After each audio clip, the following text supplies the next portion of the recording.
Hi everybody, happy class day. Welcome in.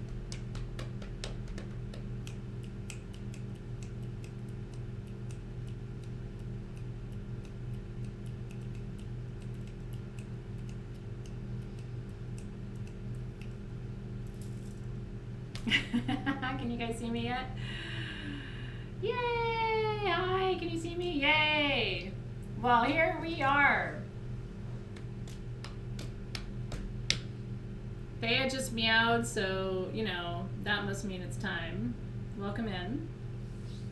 Yay! You see me, you hear me, all the things. Rachel's like, you see her? Do you see me too? Hi, everybody. Come on in.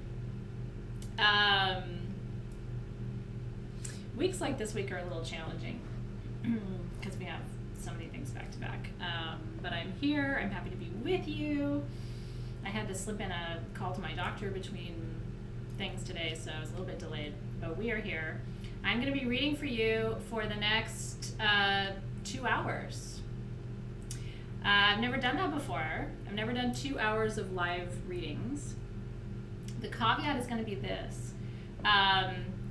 Because I've never done 2 hours of live readings before in my life, because energetically it takes so much because I really am channeling. I want to see how I do, okay? Because I had to cancel readings, is it 2 weeks ago? So we added on an hour today.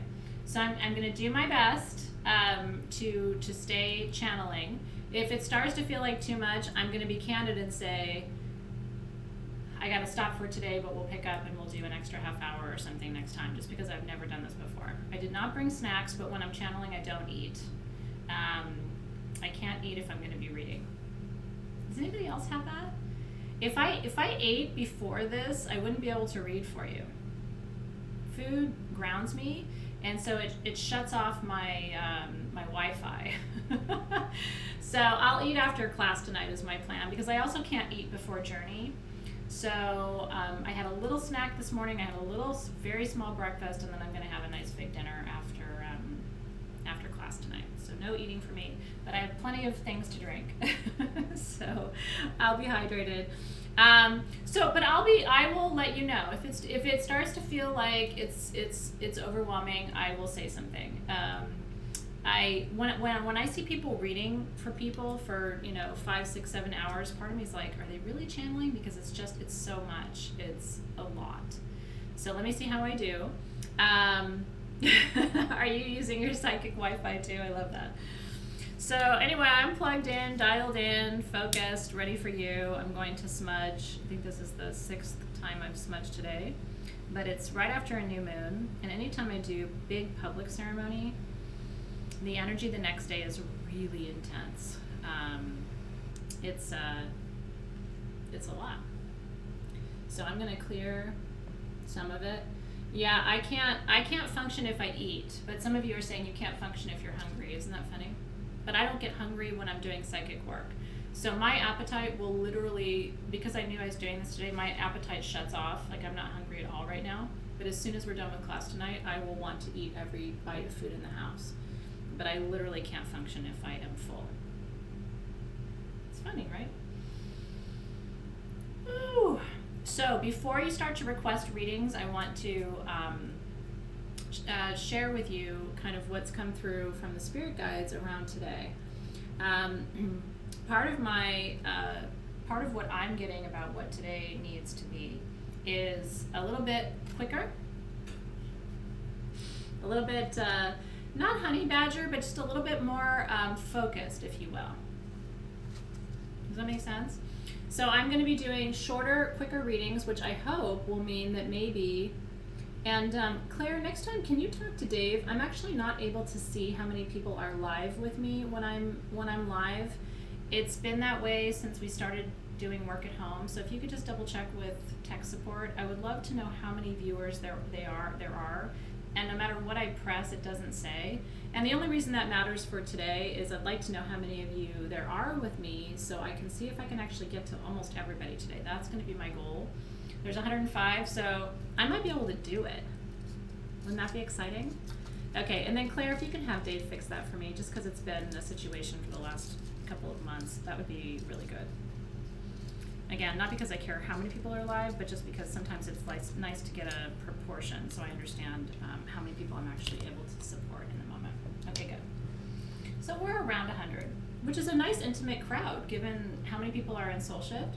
A lot of people don't make it to the live readings for 800 different reasons. They're working, they're not here for that, they're not on Facebook. We have a couple of 100 members who in Soul Shift who don't like Facebook. So they don't join Facebook, they don't have a Facebook profile, they're not in our groups, they don't want any part of that. So when people come to me and they're like, Facebook kind of overwhelms me, I'm like, a lot of people are not in our Facebook spaces. They just don't want all that energy. So Lynette said, there's the same number of viewers as the temperature outside. So anyway, just remember, if you ever need a break from Facebook, you're not alone. There's a lot of people in Soul Shift who, for whatever reason, Facebook doesn't work for them either. Okay, good. So I'm going to pull from 2 different decks today. I want to show you. These were the 2 that called to me. One of them is Tony Salerno's deck called the Universal Love deck. And I love the art, I love the energy, I love everything about it, right? I made dinner, actually. I made an amazing soup yesterday, so that's what I'm going to be eating. And I made homemade mozzarella, basil, garlic bread. I've got a nice big dinner waiting for me when I'm done. And then the other deck, I'm only eating homemade food right now, by the way, because I gained like 7 pounds since the start of quarantine, and I've already lost 4.5 of those pounds. And I've lost the weight by not eating anything but homemade food. So I'm only eating stuff that I prepare myself, which is interesting, right? And then the other deck I'm using is Sacred Destiny Oracle by Denise Linn. This is my other favorite Oracle deck. I don't know Denise personally, and I don't know Tony Salerno either, but I really like the energy of their decks, and so those are the 2 I'm going to be pulling for today. My chili is bomb. My recipes are super easy too, so if you ever want recipes, let me know. I'd be happy to give it to you. They're so simple. The food I make is not complicated, but I have felt so much better. I've been hydrating and eating homemade food, and it's like the weight fell off. I was just eating a lot of like takeout food and pizza and stuff like that, and little people can't do that.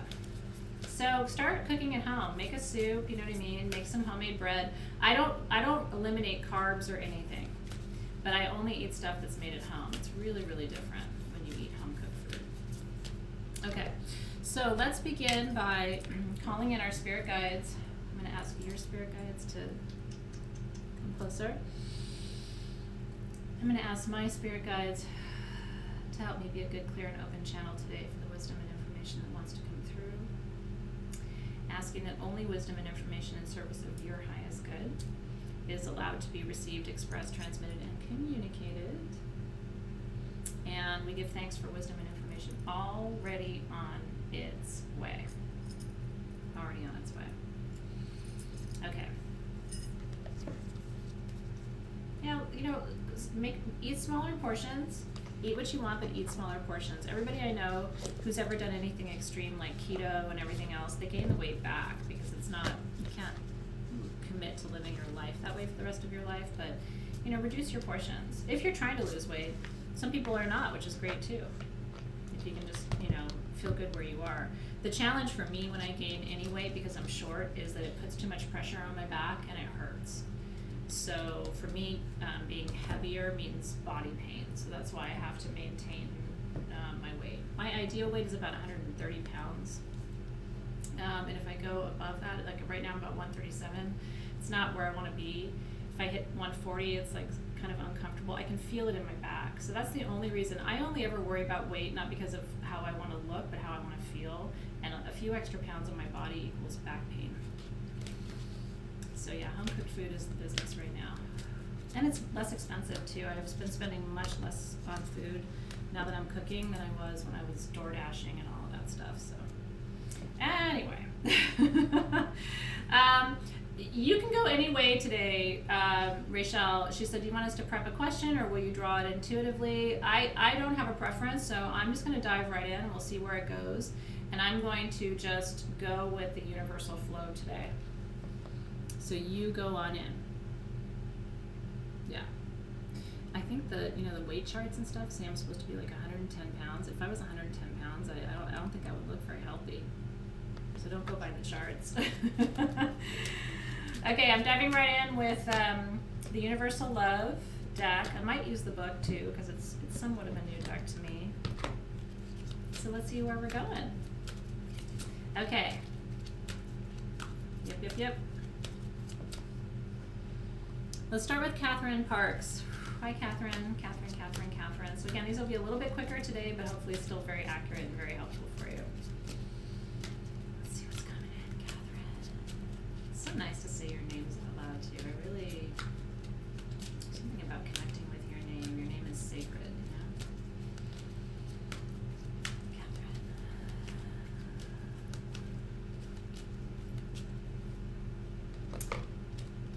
The Embrace card from the Universal Love book.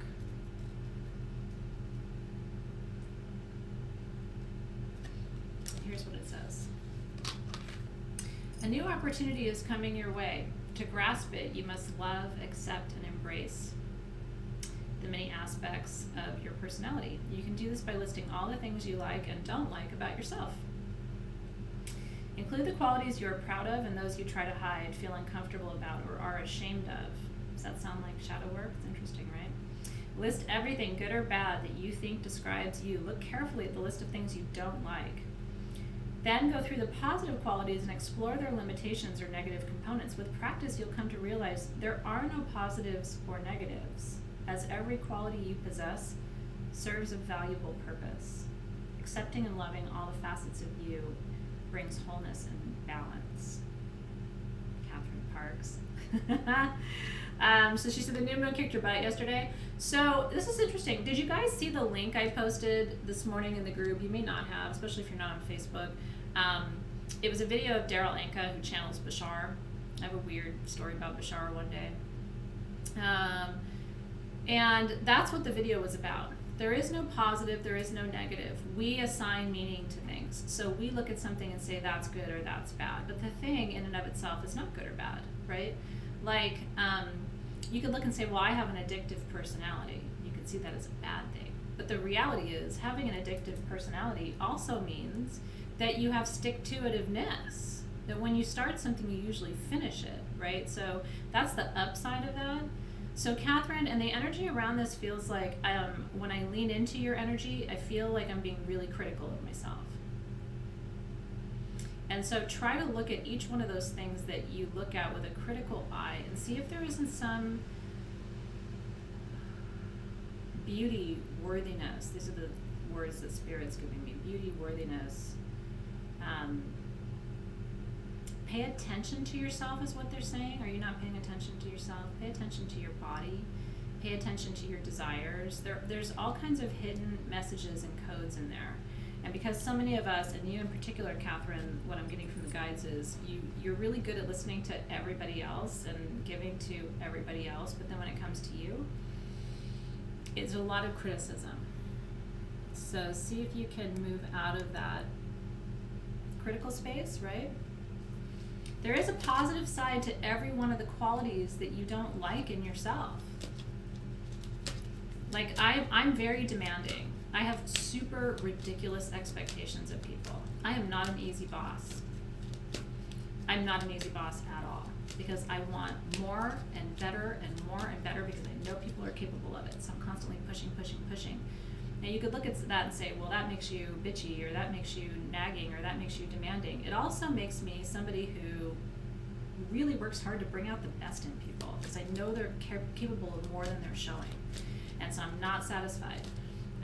There's two ways of looking at that, right? So again, it's like acknowledge the challenging sides of some of your qualities. I know I'm too demanding. On the other side, that demanding nature is what pulls the best out of people when even they don't know if they have it to give, right? So keep asking the questions about yourself. Was this the explosion, Catherine? You know, it's really easy to be unkind to ourselves. It is so easy, and just to be constantly like, you coulda, you shoulda, you woulda, why you like that, you didn't do that right, and you know, it's a constant running sort of dialogue. Yeah. Hi, Candace Mills, you've been on my mind. Let me go in for Candace. I'm grabbing the mouse and kind of stopping it, because otherwise the feed just keeps going. So for Candace.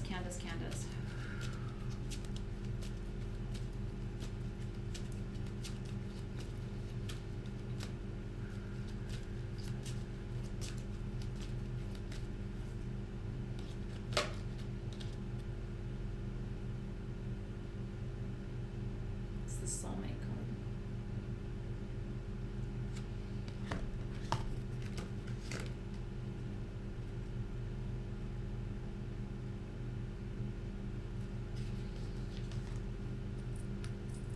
Wasn't she pretty, rising up out of the lotus and everything? Like a, I don't know. It says, love is the divine and universal energy of life. It is alive, intelligent, and in constant communication with all creation. When love calls you, go to her. Search for love no matter where the journey takes you. Remember, somewhere another soul is in search of you. Somewhere a heart longs for your companionship. Honor your soulmate by continuing your quest for great love until today's longing becomes tomorrow's joy. Isn't that beautiful? Until then, prepare by respecting and caring for yourself. Gather riches of kindness, knowledge, compassion, strength, and vulnerability. The quester's dream is deep and rejuvenating, and it is here you will meet until you find each other.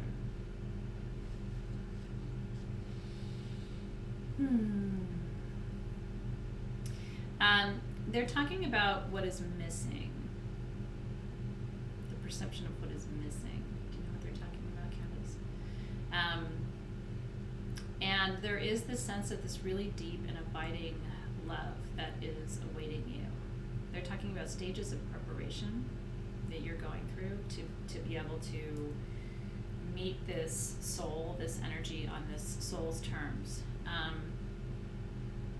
This feels like a person, and it feels like someone who, let me listen for a second. You're both in stages of preparation, this person and you. And it's not time yet, but it's getting there. This will be a grand reunion, says Spirit. A grand reunion.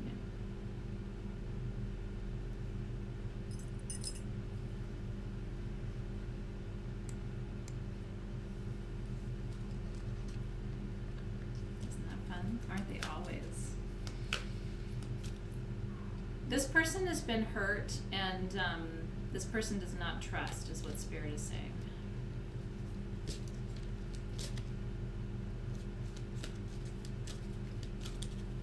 This person's been hurt, and this person does not trust. You may have to be a teacher of trust. Yeah.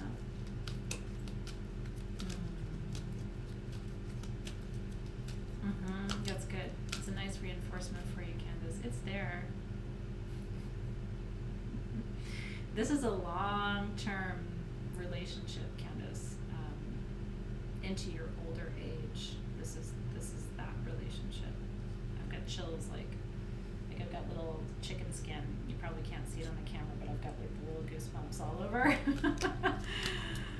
Woo! Not time yet.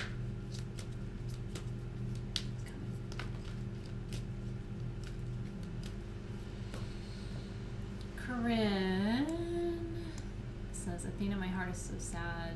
Divorced not of my choice at the time. I've not seen my daughter for 6 years. Let's go in, Corinne. I'm going to go in with the Denise Lynn deck. Corinne.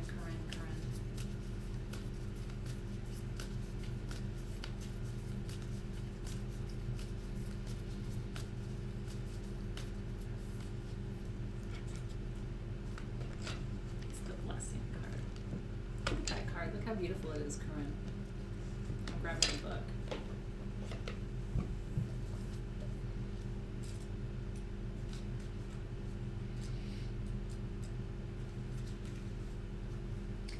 holy spring.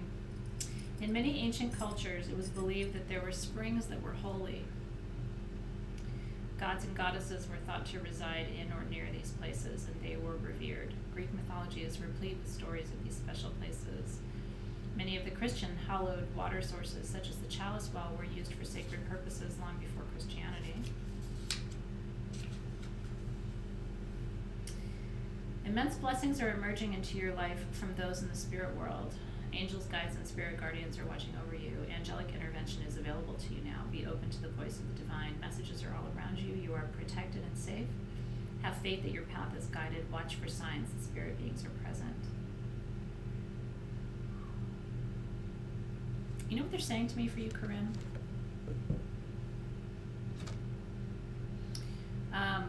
And this isn't just for Corinne. So if you've been wanting some guidance today, maybe listen to this as well.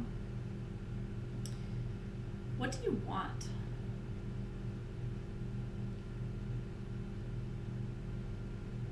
Sometimes we send mixed messages to spirit.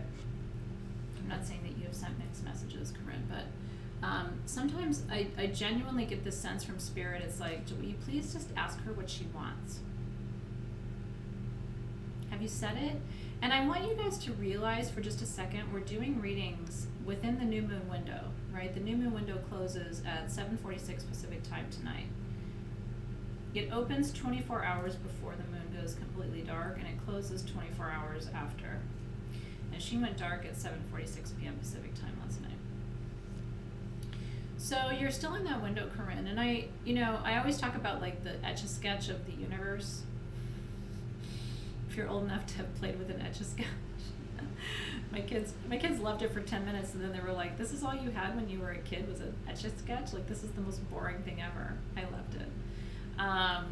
But I really do think of us like at the new moon of like kind of like twisting the knobs and like designing our life, designing our goals, designing our future.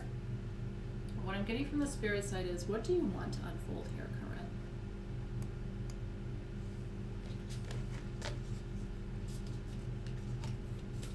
And don't be too general about it. You know?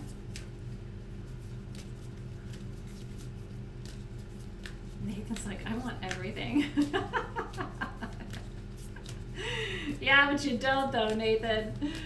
That's the thing, you don't. We think we do, and then we're like, oh no, but I don't want that, and I don't want that other thing. And, ooh, keep him away from me. I definitely don't want that.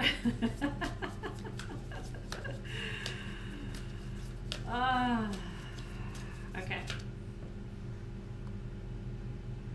Rachel, I've been crippled and in bed for almost 5 weeks. I herniated a disc. Oh, my darling girl. Will you pull from Sacred Destiny with hopes for more light? I already have the deck in my hand, Rachel.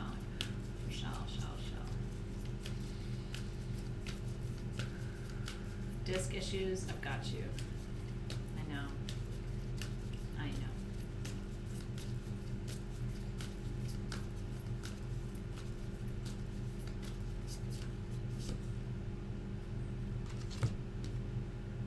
It's the success card. Nice big panther on the front.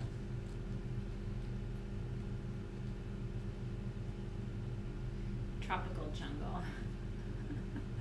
I love how spirit answers with these like, and now we're going to a tropical jungle because you have a herniated disc.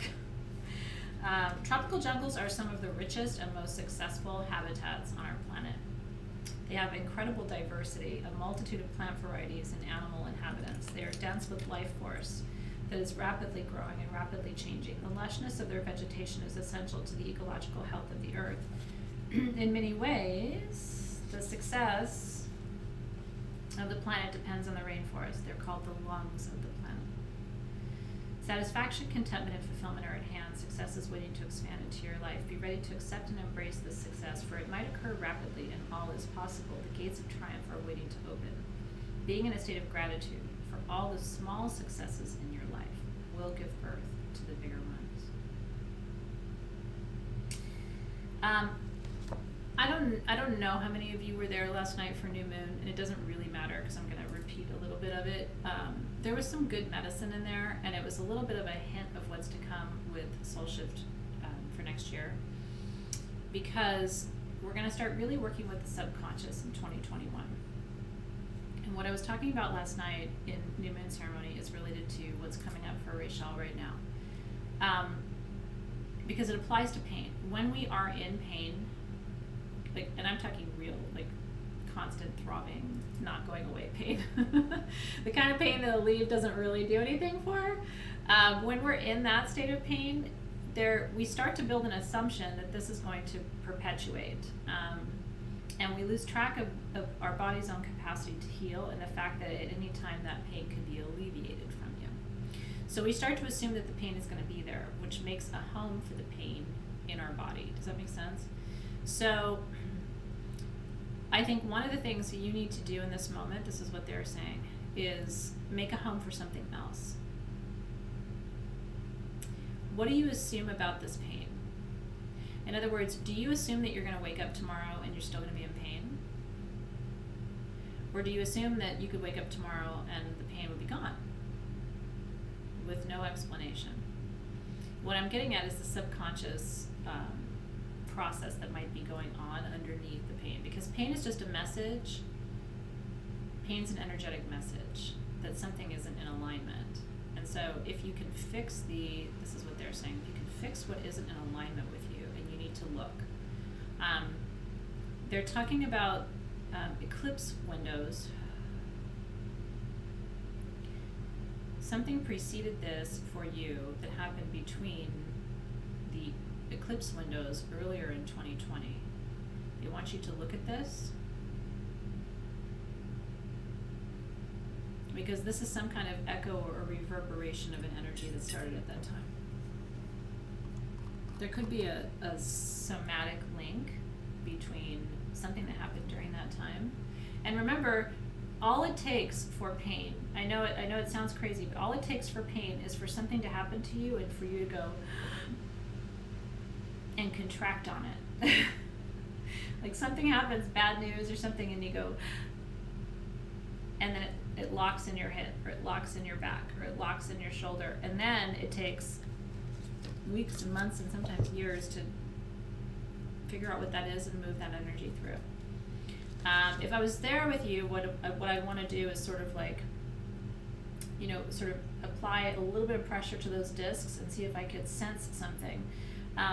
If you have someone you trust who could do a little bit of a scan on your back,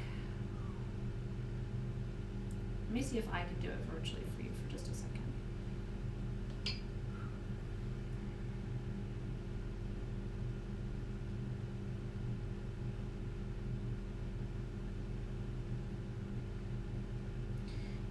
There's some kind of a connection between your heart and this disc pain, not your physical heart, but emotional.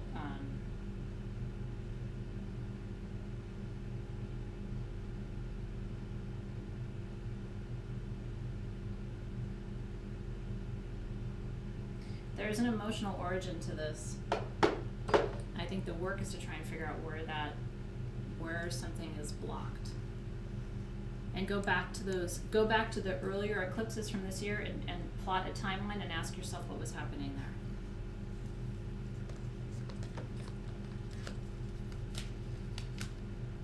All right, Nitu would like her first reading today. I am excited to read for you, Nitu.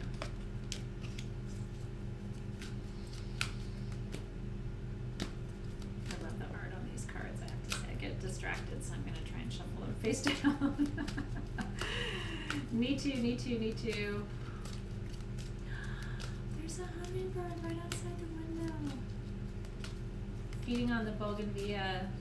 Oh, I wish you could see him. He's so beautiful. I see that as a sign for Rachel and also for Nitu at the same time. It's a little harbinger of some beautiful energy there. Yeah, I'm glad too. I'm excited to be with you guys for this extra time. It feels like we're not rushing, right?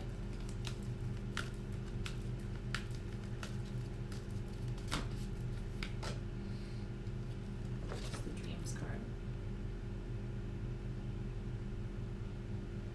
Isn't that a beautiful card? He's out there again. Oh, kitty.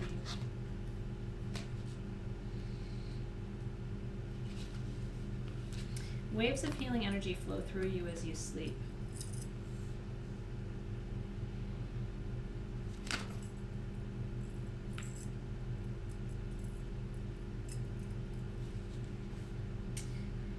Subconsciously restoring balance and healing unresolved emotional issues. An issue which most probably stems from past life is now being processed and healed in your dream time.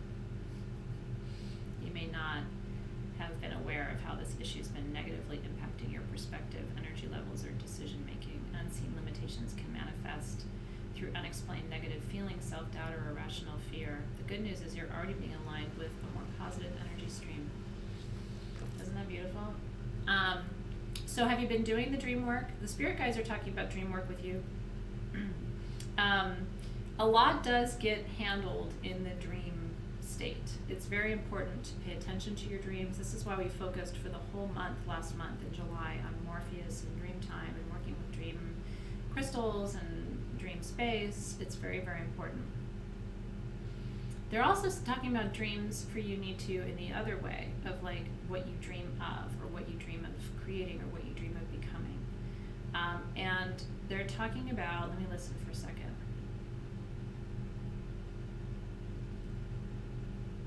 They're saying you go back and forth between being excited and being afraid of your dreams. But remember that dreams are given to you for a reason. So if they scare you, sometimes it's because it's just overwhelming. It's like, really, I would do that, or I would create that, or I would have that, and you go, ooh, I don't know. Have you been doing a lot in your dreams? So more is required, is what they're saying. But also some of that energy of like overwhelm or fear or intimidation or whatever it is, like it's too much, or you don't know how, or you get overwhelmed. That is also being resolved in dream time, they're saying. You need to let go a little bit more. You're not in control of all of this.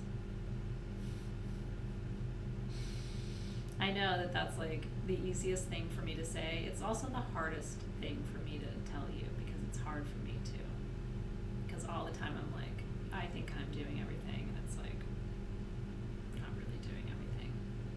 So try to let go a little bit. Trust that everything that you are being shown is being brought to you for a reason, and try not to get overwhelmed by it. The saddest thing for me, and I see it quite often, I don't see it in Soul Shift because you guys are pretty brave, honestly. But the saddest thing I see quite a bit of is I see people edge close to their dreams and then they get freaked out and then they stop. It happened to almost every woman in my lineage.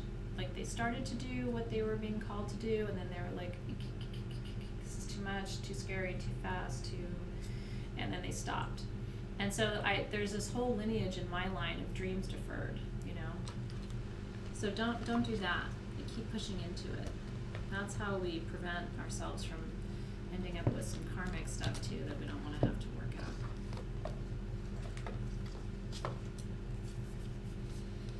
Okay, I see you guys. I'm going to do my best to get everywhere I need to go.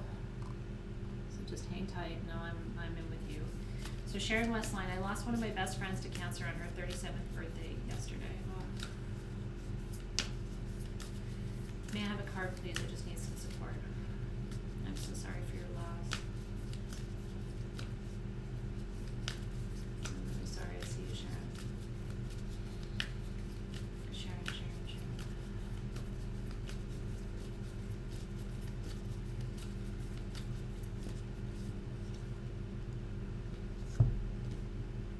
It's the focus card.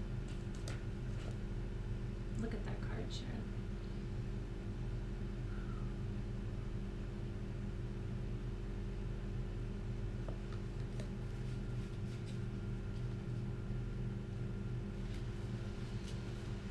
Mountains represent transcendence and spiritual evolution. They also symbolize rising above mundane situations and reaching greater heights. The snow at the peak represents pristine clarity. Peaks are often the destination of spiritual pilgrimages. Many cultures believe that the tops of mountains were the resting points of the gods and celestial beings.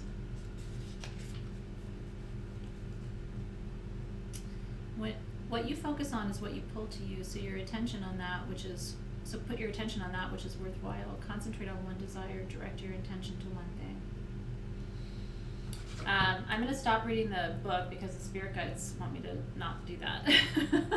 They're like, no, but we're telling you what to tell her.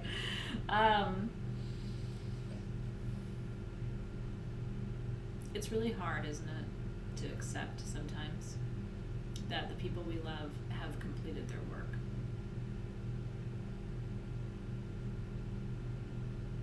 I know.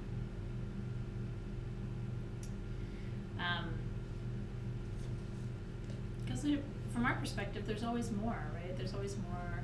When it's your time, there'll still be more that you coulda, woulda, shoulda, wanted to, expected to, right?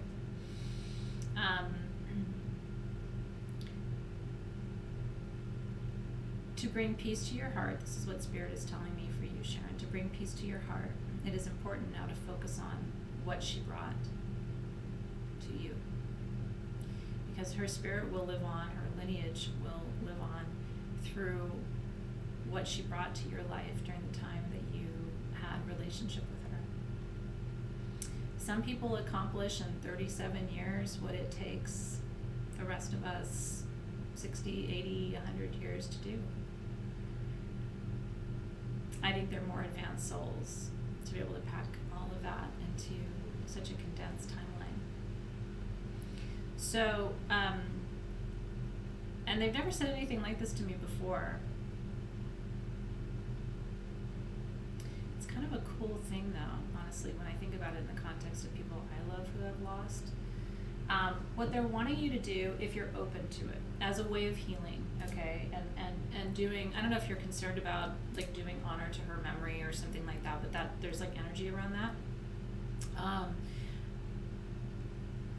I don't know if it needs to be the next 30 days. It feels like that. If you could find some way for the next 30 days, each day, to honor in whatever way feels right to you, is what they're saying. So you don't have to do this publicly. It could just be all internally in prayer, however you do it. Each day, write down 30 things that you learned from her, experienced with her, benefited from through your relationship with her, loved her for, and each day focus on one of those things. They're saying this is one of the most beautiful ways that you can not only move through your process. If you think about it, every spiritual tradition outside of the West, and I don't know why we don't have a tradition. I don't know if this is even resonating with you at all. Look at that. She taught the doctors about her cancer and how to heal others. Of course she did.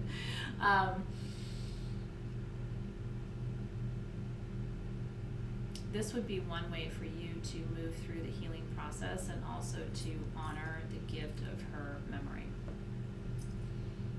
They're talking about you writing it down. I don't want to put pressure on you when you're already in a state of grief and loss, but they are talking about you writing this down. And maybe, I don't know if you're feeling drawn to like draw it, or they're showing me almost like pages on a journal of each one of these 30 like gifts that she brought you. Does it make sense to you? Again, when I say things like this, it comes from them. I don't want you to feel like, oh, now Athena's telling me I have to go and get a journal and write 30 pages about this woman. But even if it was just like a word a day, or like just a little picture, or just in your heart even, where you were just like, today I'm going to focus on how she made me feel loved, or today I'm going to focus on how she, helped others move through stages of grief, or today I'm going to focus on how she did this, and be really intentional about it for that mourning period. There'll be a gift for you in that process, and also a gift for her. I see you. Hi, Vanya. Vanya says, may I please? I'm going to the other deck. This is definitely your deck, Vanya. It reminds me of your art a little bit. I mean, not exactly the same. There's something in this deck that reminds me of you. So she said, may I please have guidance if possible, as I feel lost in my world. Hi, Vanya.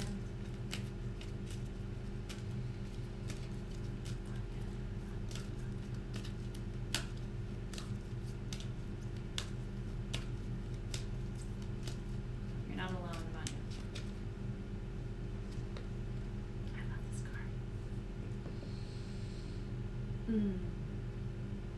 Look at her, Vanya. Transmutation.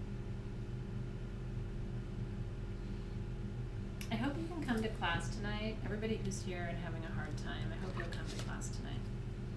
I know sometimes life gets in the way, and you can always watch it later. But we're journeying with Kotlikwe tonight, and she consumes what you cannot. So we're going to be giving to her tonight a lot of the energy that we don't know how to transmute. I think it'll be an important time. So this is for you, Vanya. It says, you are undergoing a deep spiritual change.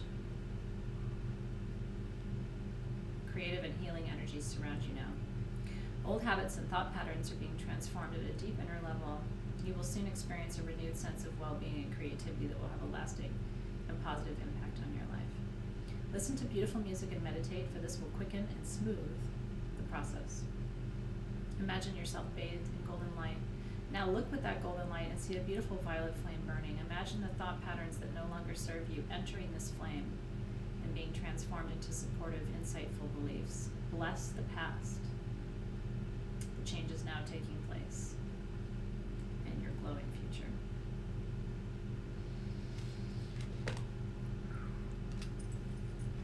I was thinking a lot about Phoenix energy today, Vanya, and that metaphor is accurate for you as well.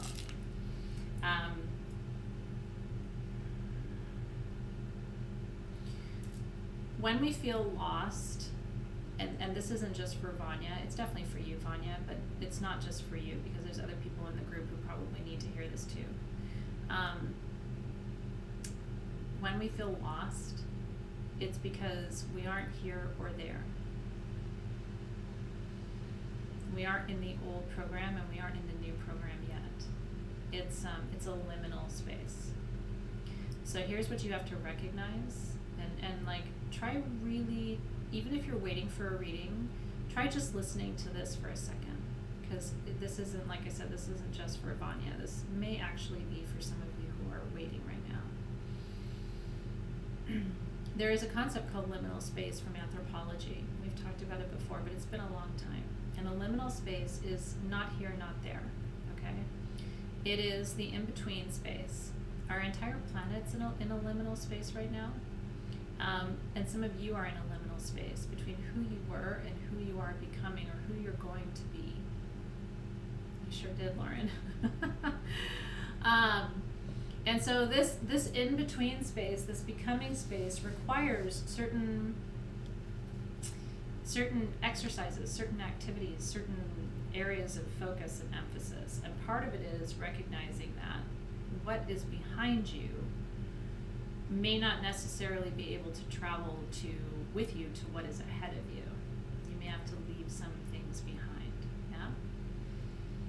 Yeah. It's very accurate for a lot of us. And so I'm grateful to Vanya, because by asking for a reading, she's sort of opened the door, as a lot of you do, to allow this wisdom to come through.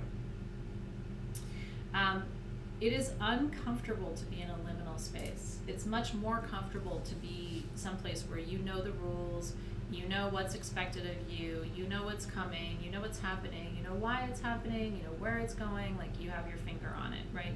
When we have control, we feel powerful as a human species, and when we don't have control, we feel powerless. Your job as a priestess, and this is why I really wanted you to hear me on this, even if this is all you take away from today's readings, your job as a priestess is to learn how to feel powerful in liminal spaces. Where other people feel lost, you have to learn how to feel found. This is how you become a teacher, Vanya. Because in your career as a priestess, and no matter how you priestess, it doesn't matter, because we all priestess in different ways to different people at different times.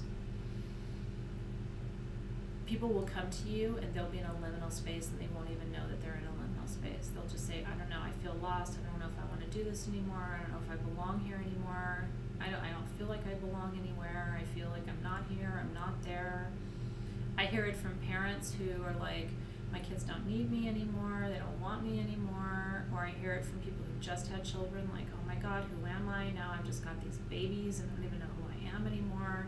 I hear it from people retiring, like, now I'm not useful at work anymore. Do you know what I mean?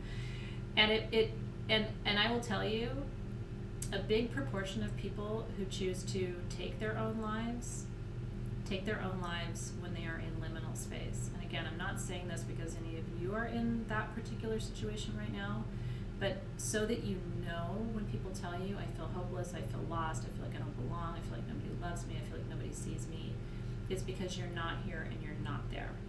Liminal spaces don't last forever. They're time bound, right? Eventually you will get to the next layer, the next level.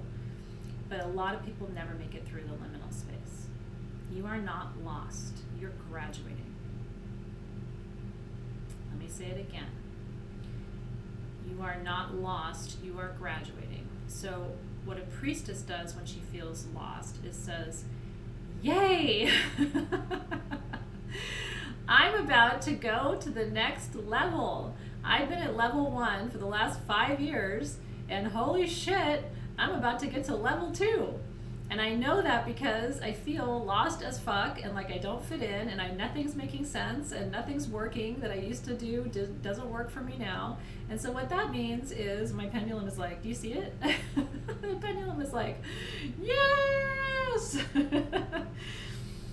What other people say is, I can't do this anymore, nothing makes sense anymore, I don't fit here anymore, I'm sad, I'm depressed, give me a pill, right? I don't want to feel this anymore. That's what most people say. When you feel lost, it's because you're almost about to reach the next level, the next cliff, the next pinnacle, the next peak. But your fingers can't grasp it yet. So you're like this, you're like reaching out, you're like, it's not there, it's not there, it's not there. And it's like you're just about to get there. So I'm going to say it one more time. And I think Vanya opened a door for all of us today to be able to say this, right? And this is my mentor's favorite saying. You're about to graduate. You're in a liminal space. It doesn't make sense now, but it's going to soon. And if you're going to lead people through spiritual transformation processes, this is going to have to become a comfort zone for you. I have had to learn how to live here in this in between, because all I do is work with people who are in between. Does that make sense?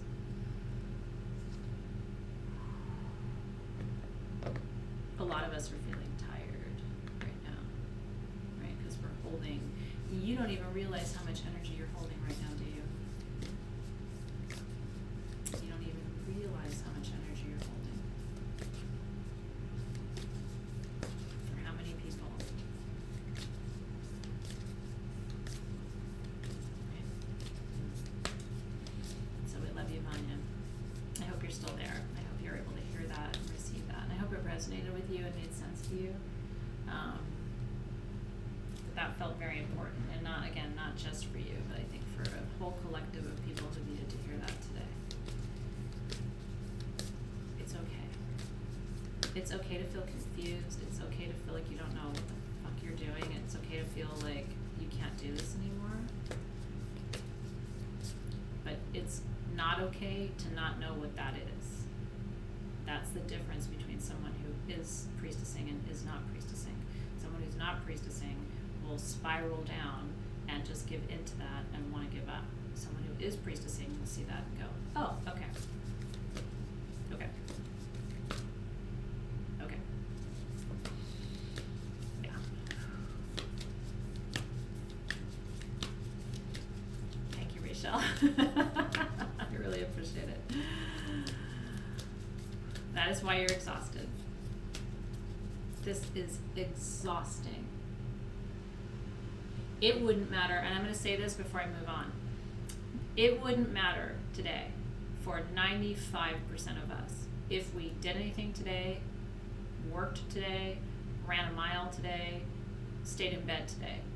95% of people are going to be exhausted just by virtue of waking up this morning.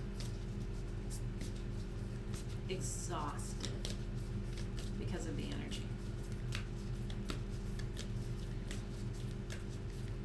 that it is making a difference, Lauren,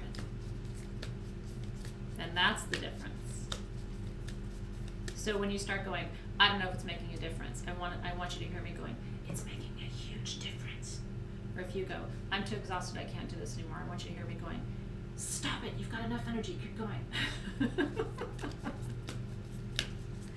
It is exhausting. So take good care of yourself, remember that, and keep moving.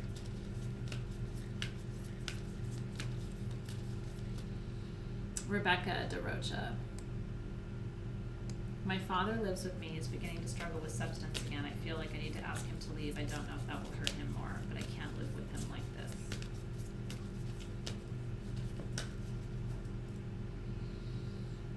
Remember with substance. Let me go to the cards.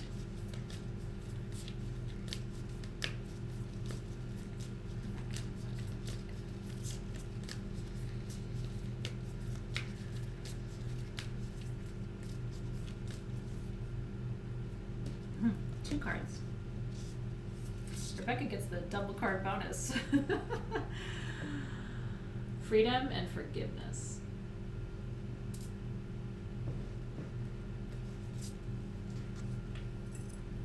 I'm not using the book anymore because my guides were getting frustrated with me. Whatever. Remember with substance, what substance is. And I'm not talking about like what it technically is or what like mainstream culture thinks it is or what, you know, I'm not talking about any of that. I'm not talking about the biology of it. I'm talking about the metaphysics of it. When people work with substance, it's because they're trying to slow the frequency down, right? They're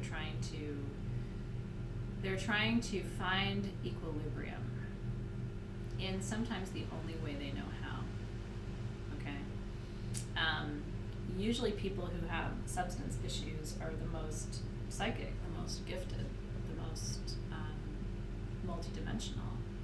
And that might surprise you, but at the same time, it's like they're trying to figure out how to calibrate, and they don't know how exactly. They haven't figured out the energetic tools of it. So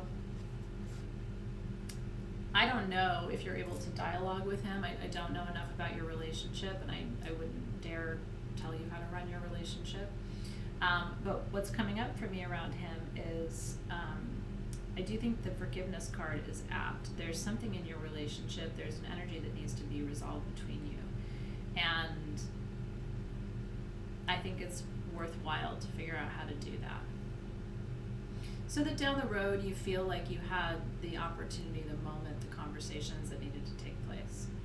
And then can you have compassion for the part of him who turns to that maybe because he doesn't know other ways to align to a frequency that's comfortable to him. So that's where I think the freedom card is coming up. His soul wants to be free. Do you have any capacity to be a teacher in that relationship?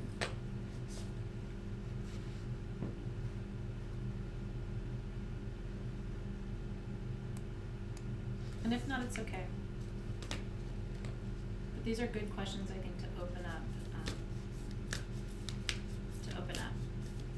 I have so much compassion, you know, it's just like, I think about the people in my life who've really struggled with addiction. I lost my aunt, as a lot of you know, before her 40th birthday. This was 40 years ago. I idolized her, but she had 5 children under the age of 10 and an abusive husband. She didn't know any other way to quiet that, and couldn't find peace, you know?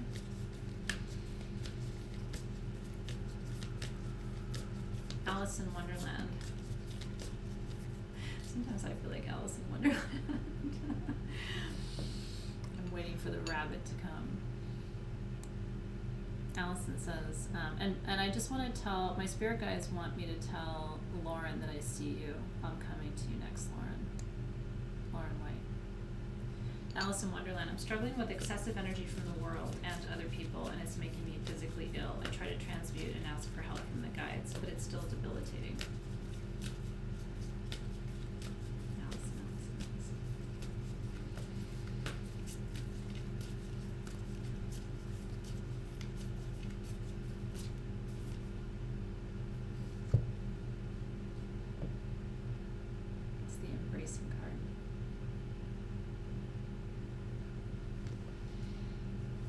I'm just curious if there's like a key word in here that might be helpful for you, Allison, before I tell you what they're saying.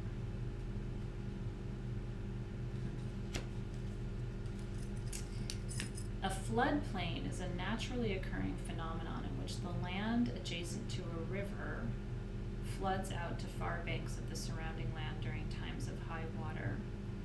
Land that is normally dry may be underwater for a period of time. When this occurs, silt, sand, and nutrients are deposited. For this reason, floodplains are often areas of great fertility as well as rich ecosystems. They're excellent areas for lush, abundant crops. Sometimes life overflows you with emotions. This can feel uncomfortable. This is so your card, Allison. However, the ensuing result of this discomfort can be of great value, perhaps arising from unseen or unknown sources. You will get this card when emotions are seemingly overflowing or not flowing at all. Try to cherish the overflow of emotions and embrace the times that seem murky, for your inner floodplains are being replenished, and as a result, there will be a great spiritual and physical expansion. This is what I've been telling you all day long. Embrace all of your emotions, because when you do, greater prosperity and fertility will flow into your life.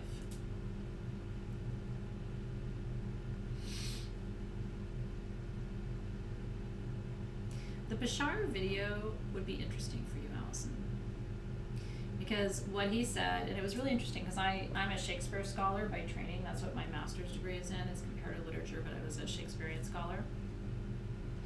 And the woman interviewing him was quoting from Hamlet, right? And the quote in Hamlet is, there's nothing, the upshot is there's nothing good and nothing bad, but what we think makes it so, right? Too much energy sometimes, I think, can create that kind of abundance. But as empaths, we immediately run from it because it feels like so much.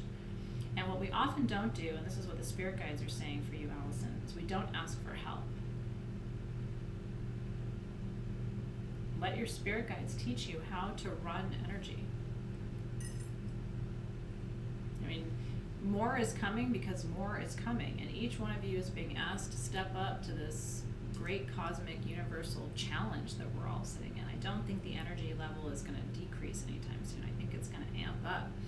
And so one of the skill sets that I think we all have to cultivate is, how do we learn how to handle an influx of energy without taking it into our physical body, allowing it to move through us and past us, but not holding on to it like it's, sand in our hands. And so I think this is your ultimate question. It's not so much about transmutation as it is about the ability to allow energy to move through without holding it, which is different from transmutation. Transmutation is, this is all too heavy and dark, let me try and shift it into something lighter, which becomes work for you, right? Transmutation ultimately is effort. Either your effort or cosmic effort to try and change energy from one form to another. But and you might look at me and go, well, I mean, I'm teaching you something that I've had to learn. There's 1.1 million people on the Sage Goddess Facebook page, and everybody wants, needs, expects all the time, right? So, and I'm human, right? So I have learned to see everybody's, I want this, I need this, I need this, I want this, I need this, I want, and then just kind of let it move through. I mean, I'm not a gas station, right? So I think it depends on how you look at your role in all of this, and can you see people without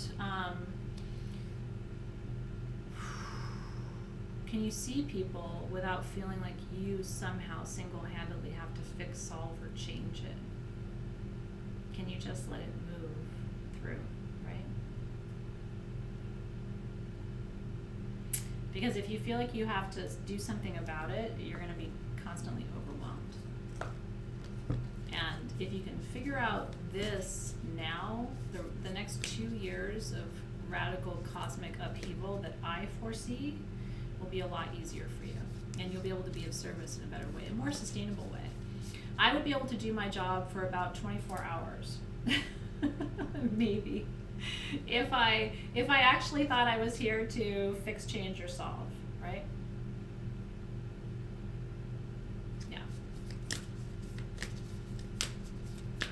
Julie Baldino. She said, I've never had a reading with loved one. Hi, cutie pie. Feeling really stuck between my career and what I feel is my calling. That's a juicy place to be sitting. How can you ask for help? Just ask Christine.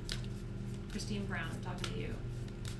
Every morning, if you were like following me around during my day, you would see me like reading things on my phone and just going, all right, Holy Spirit, please, please help this person, please help that person, please help me. I mean, all day long. Julie. So she's stuck between career and what she feels is her calling. Let's see what the cards have to say.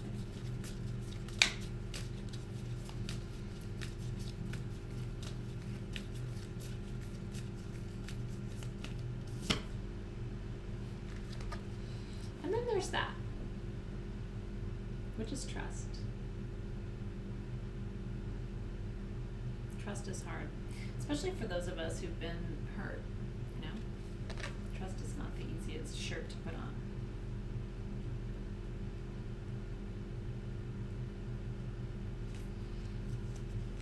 So Julie.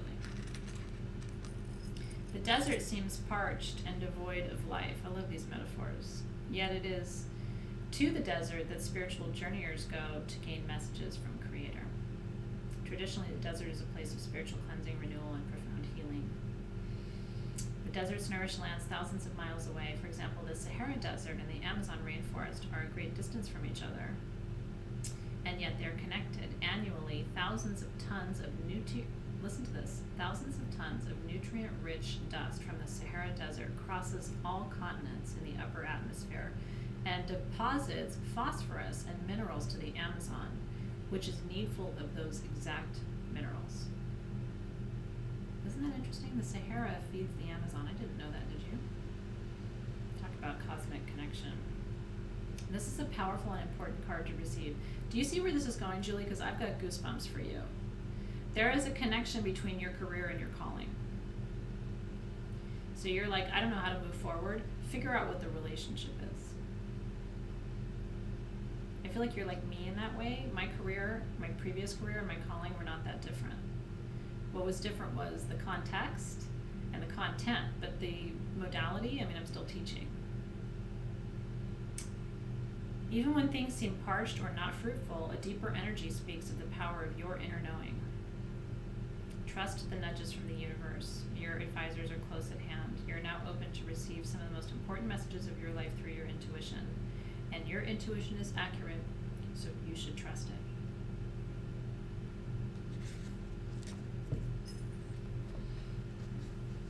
Draw it out. What is the connection between your career now and what you want to be doing? And there's wisdom in that. Trust is hard, man. I'm not going to tell you it's not. And every time I get hurt, because I get hurt, I'm like, nope, never going to trust again. And then I do. It's like, give me a month, right? Yeah, so Chris Olson, I see you too. Can I please have a Denise Lynn card? I just received one of her books yesterday. Would love some guidance. Let's see what's coming up for Chris Olson. Chris.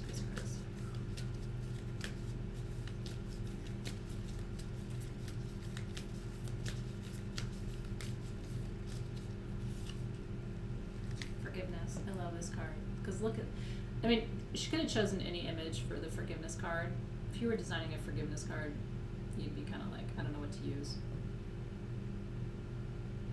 Beautiful, isn't it? It's reaching.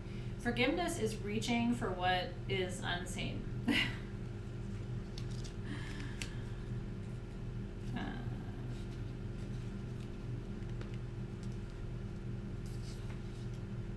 It is human to want to hold on to the past. However, there can be times when we are carrying so much of the past that we can't see the present. Isn't that true? The past doesn't need to equal the future. Just because you had a pattern or a challenge in the past doesn't mean it has to reoccur in the future. key is to be willing and ready to simply and clearly let go of the hold that the past has on you, because the past is gone and it's okay to let it go.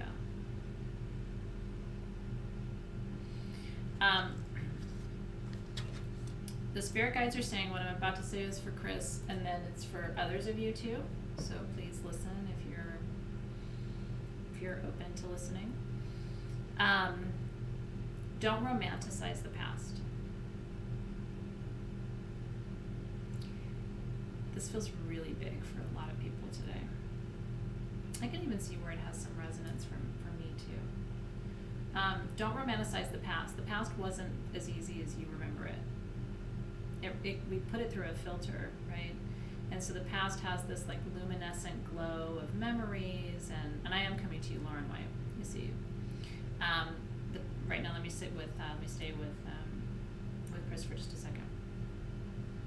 The spirit guides are saying what I'm saying for Chris is relevant to you, Lauren, and then I'll be coming to you next, and we'll see the connection. Don't romanticize it. When you were in the past and in the moments that you're reflecting on, they had their own challenges. The pendulum's like, yes. I can feel it like pulling on my finger. So it's time to allow, again, they're coming back to this notion of this liminal space, the space between what was and what will be, and this space of co-creation, right? And so use this opportunity not to romanticize the past, and they're also talking about regrets. I don't know if you're dealing with regret, feels like it. It feels like the woulda, coulda, shoulda energy. So instead of indulging that is one of the least productive lines of thinking that I think humans process or indulge. Because the reality is we can't undo the past, and we don't really learn much from going back and saying, well, I could have done that, or I would have done that, or I should have done that. It ends up being sort of like a punishment cycle. The better questions the spirit guides are saying for you right now is, what have you learned in those moments that you're reflecting on? What have you learned? And how can you apply that wisdom to approach the future from a place of integrated and authentic connection? Yeah. So now let's see what Spirit's talking about, this being connected to Lauren White. Let's go in. Lauren.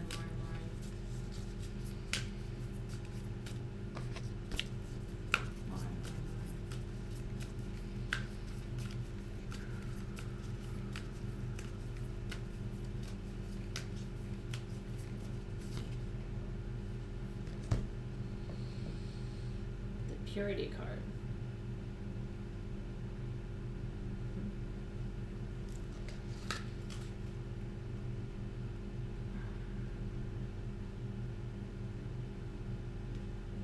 First snow. Before the first snow, the earth is dark and cold. When the first snow arrives, darkness and decomposing soil are replaced by a purity that is light and bright. No matter what has happened in the past, the spirit guides are leading me toward from that last reading for Chris. They're going back to regret, reflecting on the past. No matter what has happened in the past, everything can be made fresh and new again. The purity of your soul is shining through everything that you encounter. You are entering into a period of grace. Simply open your heart and know that the best is yet to be. The past does not need to equal the future. Old limiting patterns are dropping away. This is a time of redemption, forgiveness, and holy healing.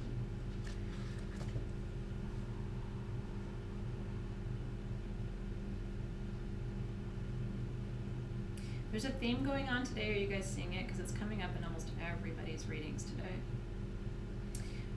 And it is this liminal space concept, and it's even coming through, Lauren, in what the guides are revealing with that card for you, right? It is really easy, especially right now.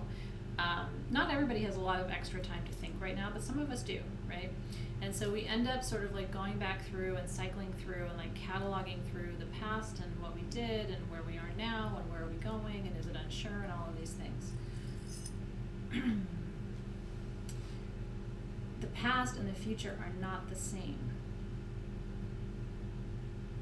And if you find yourself re-encountering patterns, this is for you, Lauren, start to analyze whether and how you can come to those patterns with a new perspective.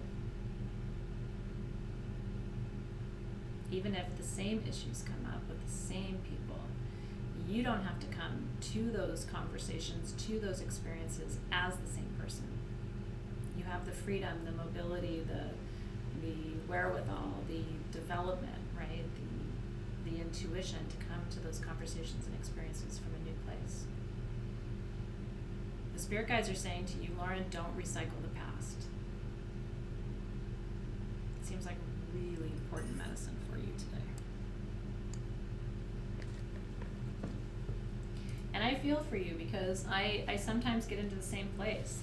And especially if you've been in your relationships for a long time, it becomes almost autopilot to like, the same issue comes up, so we approach it from the same perspective, or we, try using the same skills to solve old problems, and it's like, no, we're supposed to come at these things from a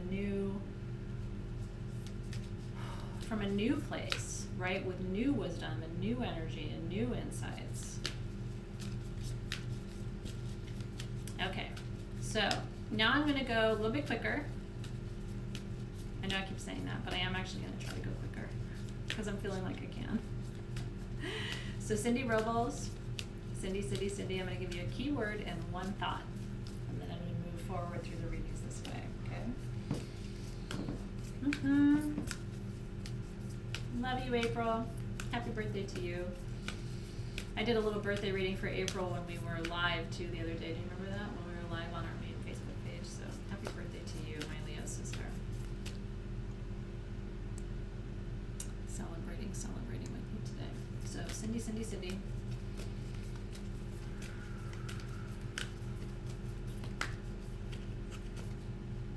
Protection. It's a beautiful card. See that lightning not getting through the tree, right? You have big structures, big systems around you designed to protect you and keep you safe. So, the message for you, your one-line messages: don't fear what can't hurt you.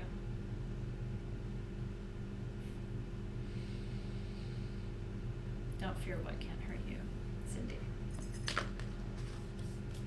And that's a good thing. I think it's good to sort of gut check our fears sometimes and go, can that really affect me? Can that really hurt me? Is that really possible? Because sometimes we get into this place where we we blow up our fears, or we give them more power than they actually warrant. Okay, Kiki Van Cat 1, I'm open for a reading. I'm open for a reading too. This is for Kiki.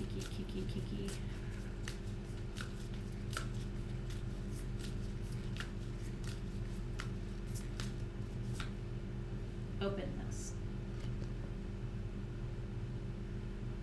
I love that card too. They're talking about opening your heart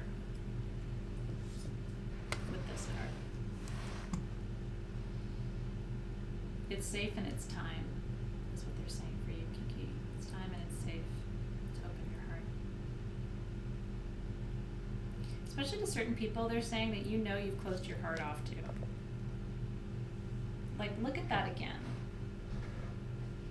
You may want to reconsider who you've closed your heart to and whether it might be time to reopen your heart to them again. All right, a quickie here for Holden. Hi, Holden. For Holden.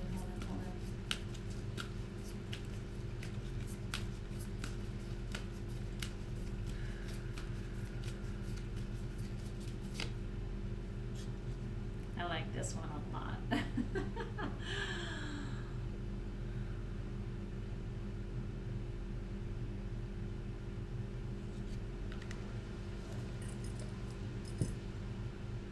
They're talking, what are you sitting on? I don't know what they're talking about. They're like, Holden is sitting on something that could bring a lot of abundance. It's either like an idea or I don't know if it's it doesn't, they're not saying it's not a bit, like it's a service, or I don't know. You're sitting on something that could be bringing you abundance. And I think you're sitting on it because, well, let me listen to them. It's either like you don't believe it, or this feels like something maybe you try to, okay, let me try and not filter this.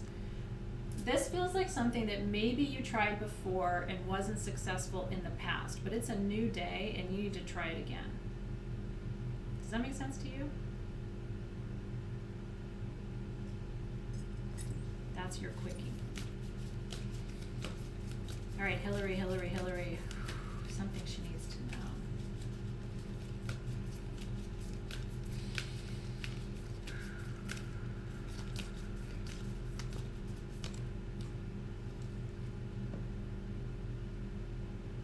Remember, this is the fallen snow card, Hillary. Spirit guides, Hillary, are saying that in some ways you feel like you're starting over. Is that true? I don't know what that means. They're like, she feels like she's starting over a little bit. But that's a great place to be. I mean, what I try to do in my life is constantly start over. And I feel like it has kept me kind of youthful. Because I keep changing, I keep trying something new, I keep rebooting, I keep thinking, let me try it this way, or let me try it that way, or let me come to my relationship with a new perspective, or let me try and don't get stuck, Hillary. It's okay to keep trying and renewing, and that's actually the best medicine. Does that make sense to you? It's a good one. All right, Life Learner would love a quickie. I got one for you. Life Learner, who is that? Can you tell me because it's hard when I can't say your name. Like sometimes I think I have all your handles memorized, but can you just put your name so that I make sure I'm calling out the right person? Yeah, but this time it's different, Hillary. Yeah. All right, Teresa Cruz wants a quickie. I'm doing quickies. This is like a one night stand with me. Ready? It's gonna be over in a minute. Teresa.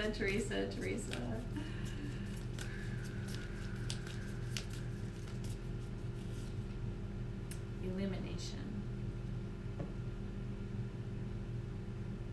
Thank you, Ana Sosa. Illumination. This is for you, Teresa.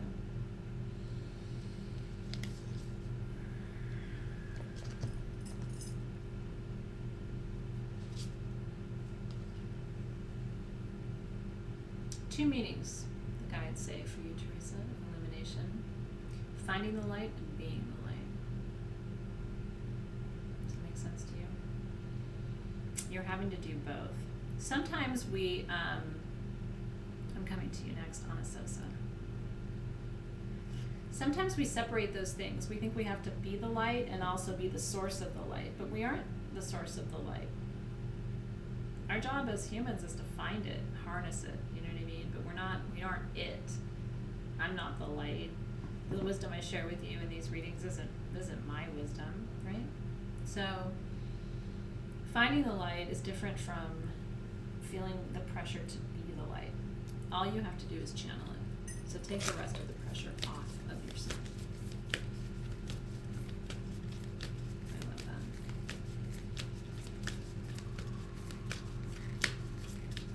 that. Dr. Chris, I see, was not meant to be. Thank you anyway. Did you want a reading? I would love to read for you. Let me know. I was feeling called to you, but if you're not okay with it, let me know too. I'm coming up to Ana Sosa. I'm still live with you guys, by the way, for the next about 40 minutes. So if you still would like a reading, we're not out of time. But let me know, because if you change your mind, I don't want to read for you if you prefer that I didn't. All right, Ana. It's good to see you today.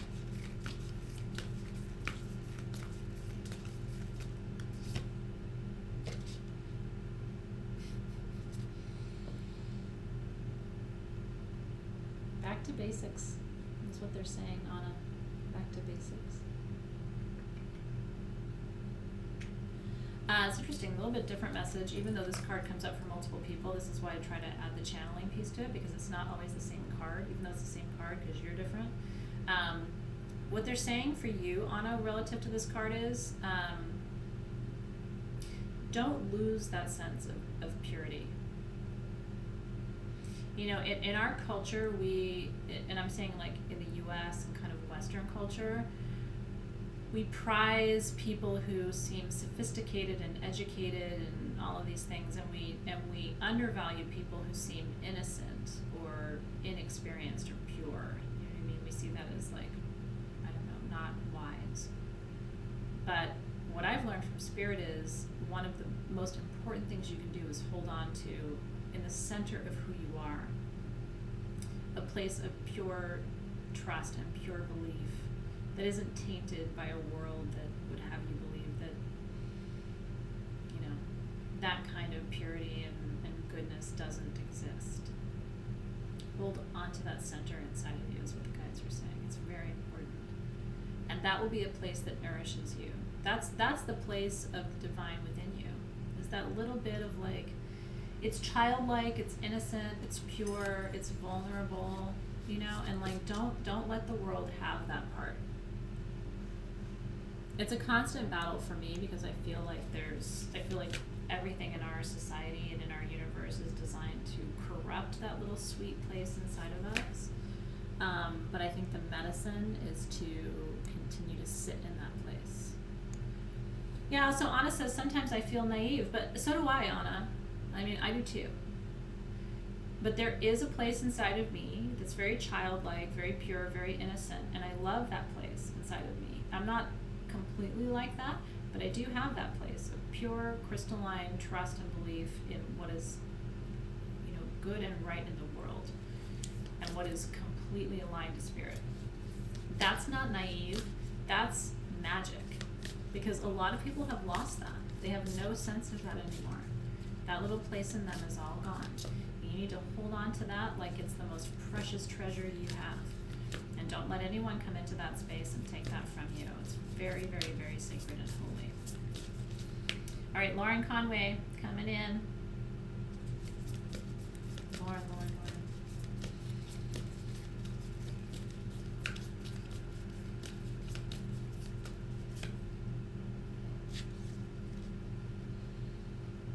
Transformation.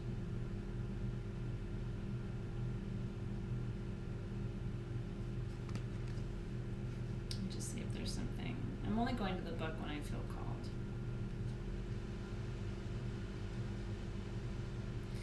This is your time for change, reinvention, or rebirth into a new way of being. If you've been plodding along, this card suggests that you take measures to shift everything and don't resist change.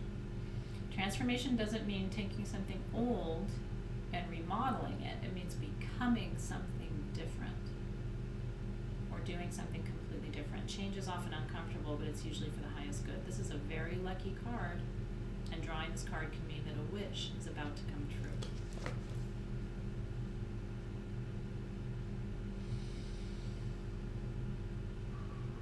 That's a really good card for you. Knowing a little bit about where you are in your journey too, but not trying to project that onto my reading for you, Lauren. Let me just listen to what they're saying.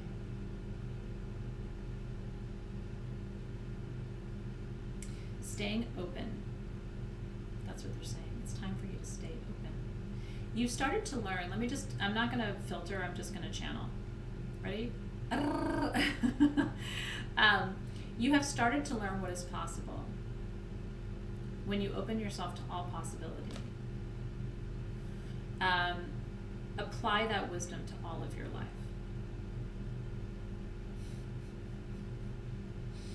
Spoken like a true spirit guide. You have started to learn what is possible. Now apply that across the board.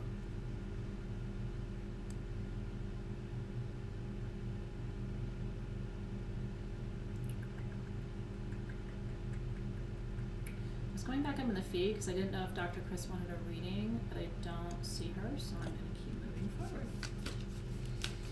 That's a good card, isn't it? All right, Crystal Enriquez. Would love to have her first card reading, please. Let's get in there. Crystal, Crystal, Crystal.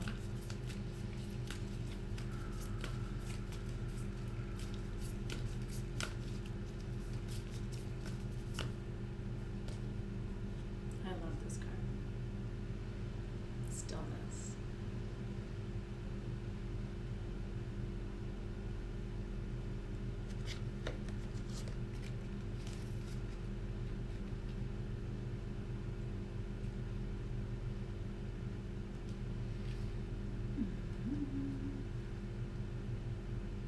Take a step back, mend bridges, slow down, breathe, be still, and go within. This is not a good time to start a new cycle. This is an interesting card because what it represents, what stillness represents is the sacred pause, right? It's, and again, we go back to like what is taught, reinforced, supported in Western culture, U.S. culture, however you want to see it. Some of you are not in the U.S., but I'm speaking more generally about the West. Is like keep moving, keep pushing, keep doing, keep trying, when sometimes the medicine is stop, slow down, reflect, pause. And it feels like that for you. This is not through the rest of the year, the spirit guides are saying. They're saying October. Let me listen for a second. There's going to be a shift in your life around October where you will start to feel more momentum, Crystal. Do you feel this energy right now of like it's slow? Are you impatient? Like when I lean into your energy field, it's almost like, but I want to go. This isn't going to be like this forever. I just feel like you're being summoned to this pause energetically. And it's a time of reflection. It's a time of analysis. It's also a time they want you to, what's 6 months back from October? Would that be March? No, April. In October, there's going to be, something's going to shift, and it's going to relate to something that was happening to you in April, 6 months before. Just make a note of those dates. I tend to be pretty accurate when it comes to time. They don't always give me timing guidance, but when they do, it tends to be quite accurate. So make a note of April and October. And in October, you're going to be coming back to something that happened in April, and it's like a book ending. But try not to get mad, frustrated, irritated, because this slow period is actually preparing you. There's some sort of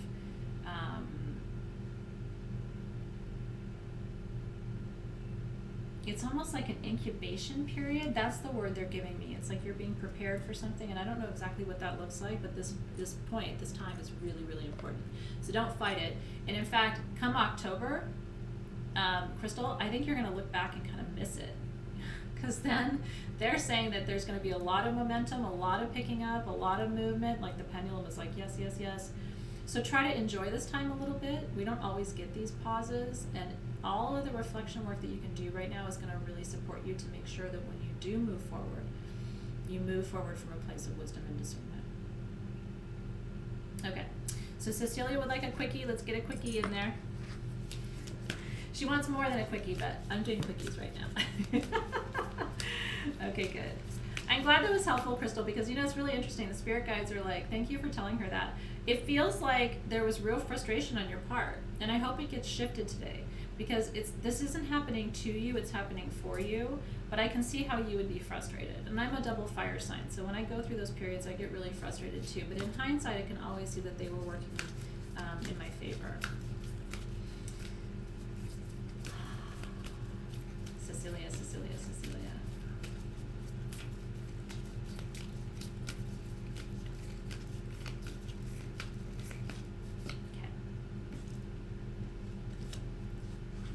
Okay, Spirit, we've got it. Jeez Louise. We know this is the card of the day. Cecilia got it again. It's the purity card. So remember that metaphor of like the freshly fallen snow. I think the purity card really isn't so much about purity. It's about perspective. Listen to what they're saying for you.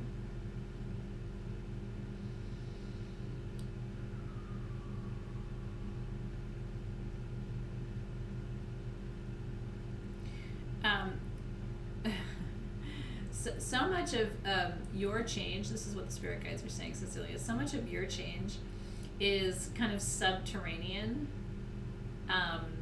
under the surface, you know what I mean? It's like, there's an iceberg, and then there's like, the tip of the iceberg and the iceberg that's under the ocean. And so part of it is recognizing that even though, because like I said, the same card can be pulled for different people, but the meaning is totally different, and I feel like it's different for you. I feel like what's happening on the surface of your life, like the tip of the iceberg, is not the same as what's happening under the surface of your life. There are big changes happening, but like not necessarily registering at the top of the iceberg. So try to understand the levels and layers of your life. They're literally showing me an image of an iceberg, and it's like you can see this much, and then here's the water, and then under the water is this massive set of other shifts happening. And I think part of your work, what I'm hearing from them, is figuring out what's happening under the water.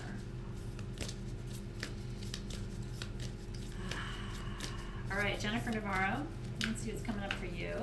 Jennifer.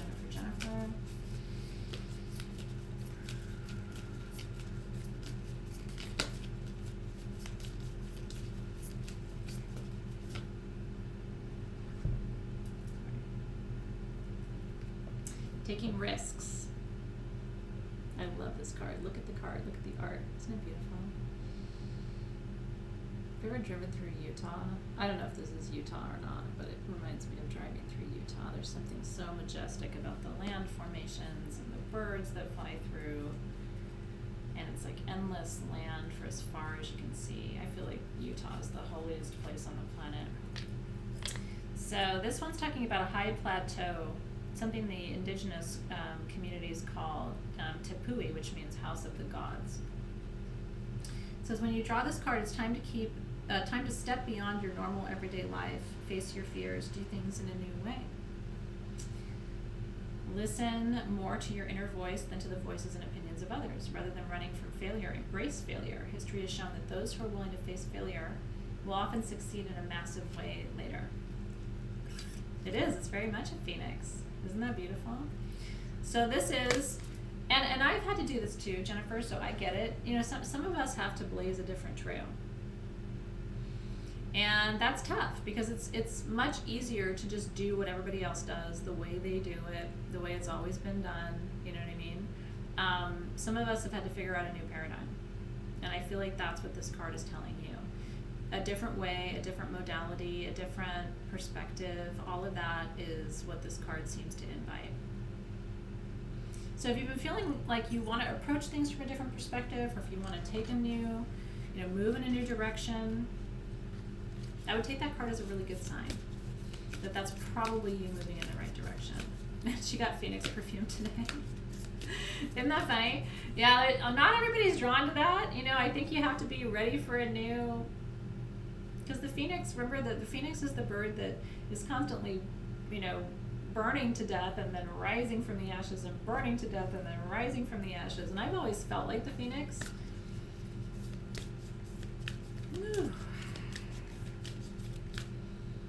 All right, Jessica Hicks. She says, does my mom have a message for me? I feel lost. Hi, Jessica. I love you, Jessica.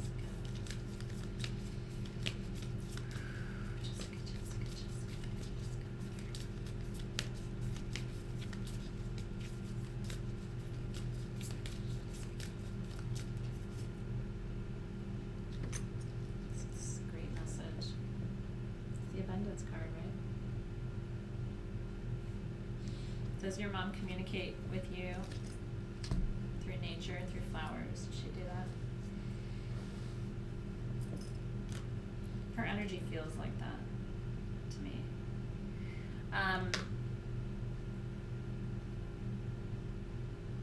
Is it hard for you to really trust, Jessica, that the better days of your life are ahead of you? Is that something you struggle to acknowledge? They're talking about you living in the past, and that isn't the key to abundance for you. The key to abundance for you is living in what may be, not what was. And The spirit guides, like, it makes me teary, Jessica, because I just want to thank you. Like, I've thanked a couple of you, Vanya, for pulling through that card earlier. I feel like this is for you, Jessica. It's for other people too. It's really hard to manifest in the future when you're living in the past. But the past feels safe, it's known, it's comfortable, you know what I mean? We know what to do, we know where to go, we know who's there. It's a known quantity, so the past becomes a comfort zone. But nobody really creates, manifests, evolves from their comfort zone. I mean, I don't know anybody who's ever really created anything powerful out of the past or from a place of just like, no, I'm super comfortable, here's this amazing thing I just birthed. There's a monarch right outside my window. That's never happened before. Is that your mom? I've had monarchs in my backyard, but not on this side of the house, and never in my olive tree. And it came and floated and just landed right where that hummingbird was, and stopped for a minute, and then flew away. They're on their way to Mexico, to Michoacan. Isn't that beautiful? Oh my God, was that Jessica's mom? Transformation girl. Leaving the past behind. And knowing that that is a beautiful thing to do. Tell your mom thank you for that little butterfly. That was kind of the best thing I've seen all day. I really love that. Woo. Going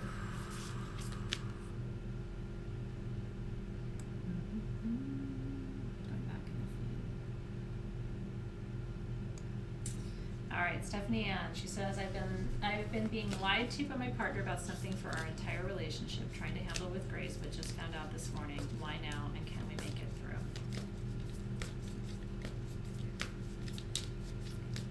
Stephanie.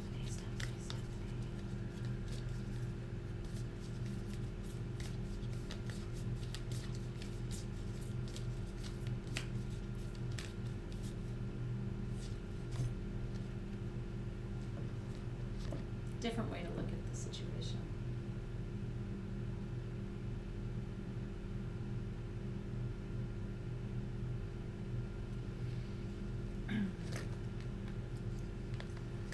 Let me listen, because a lot of stuff is coming through, but I want to make sure I'm sharing accurately. We got time, guys. I'm still going. Are you guys enjoying today? Is this feeling good to you today? I know it's a little bit longer. I've got plenty of energy. I thought I was going to be depleted, but maybe the butterfly and the hummingbird has come through, and Jessica's mom's here. I don't know. Somebody's giving me a little boost today. But are you guys doing okay? Is it too much for you today? I just want to make sure. So here's what's coming through, Stephanie.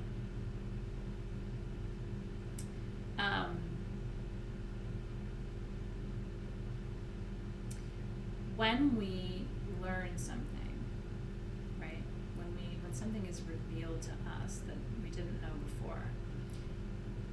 Remember what I said to you earlier, right? We have a choice.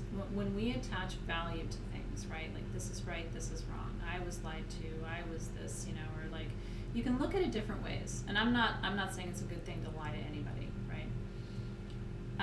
But illumination, something's been illuminated for you that was not illuminated before.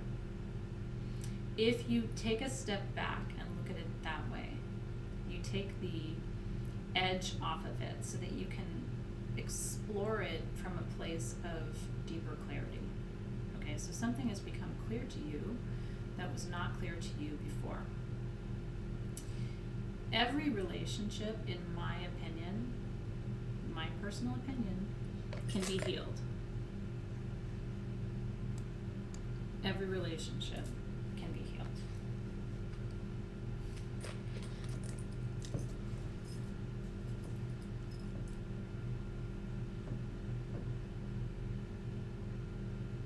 Every relationship can be healed.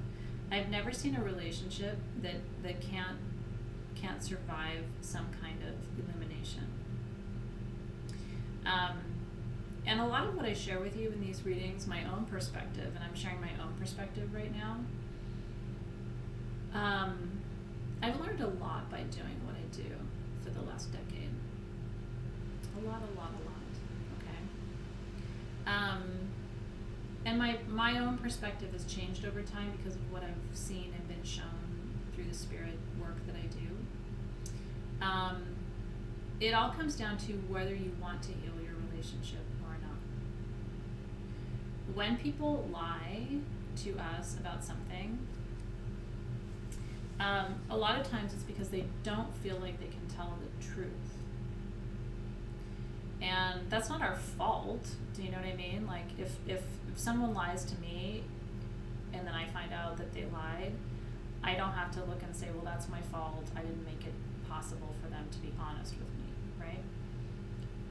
But forgiveness and healing is always possible. It depends on whether you want to forgive and heal or not. And that is where your sovereignty comes in. You never have to heal. You never have to forgive.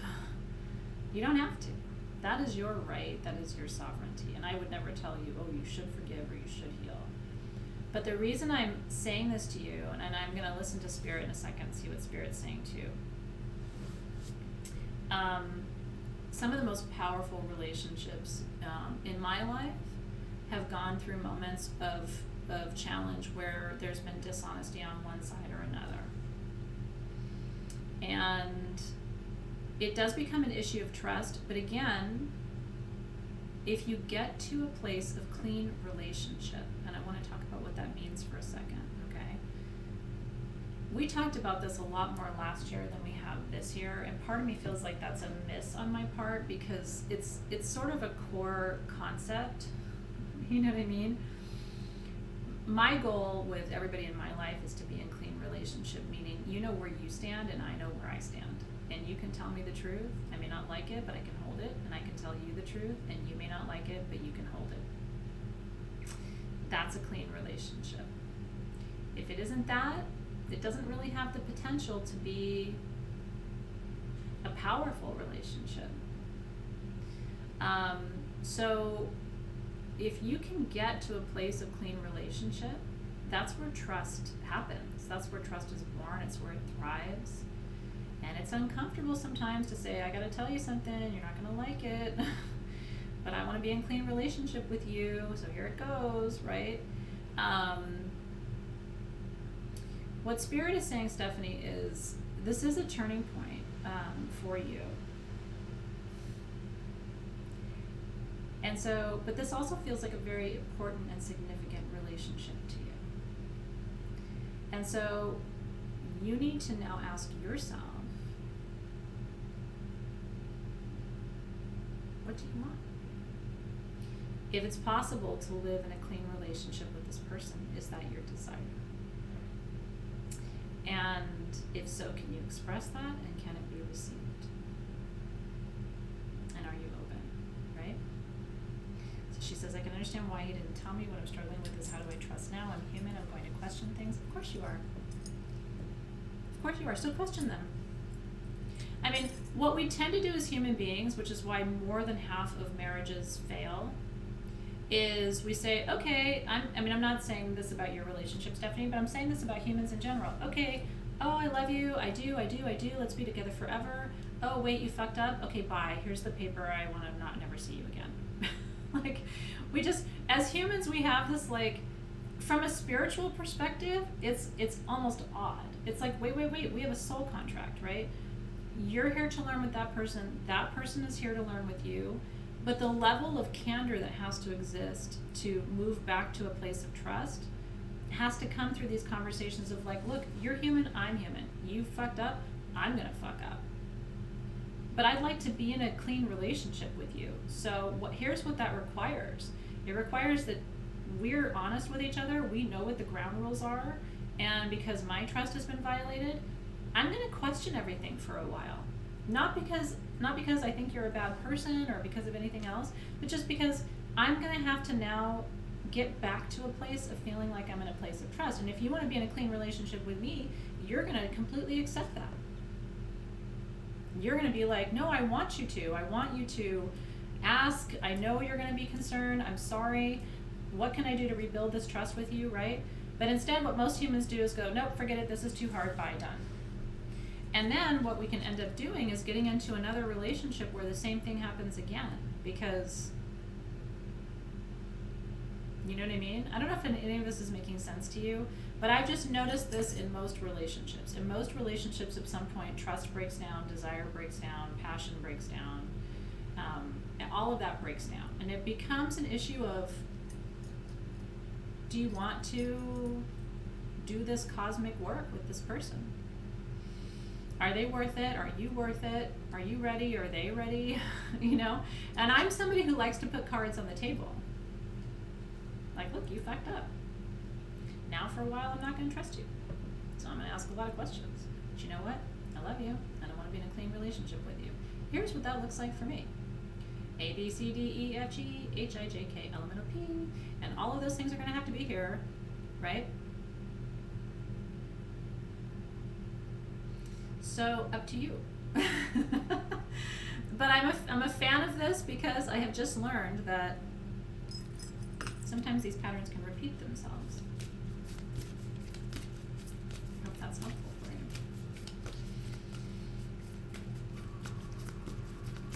All right, Deb Miskas, card for me. Card for you, Deb.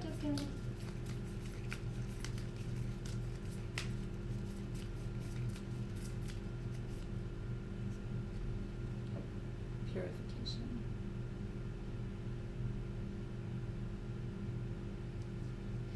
They're showing me rain.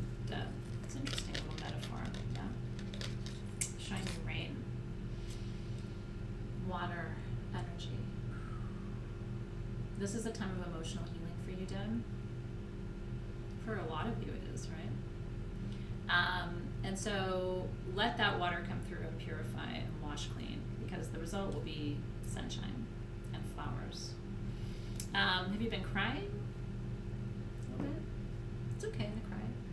I've been crying more than usual, and I'm not a crier, but you know, I've got this like cosmic kind of empathy going on for the world, and so sometimes I'll just like burst into tears.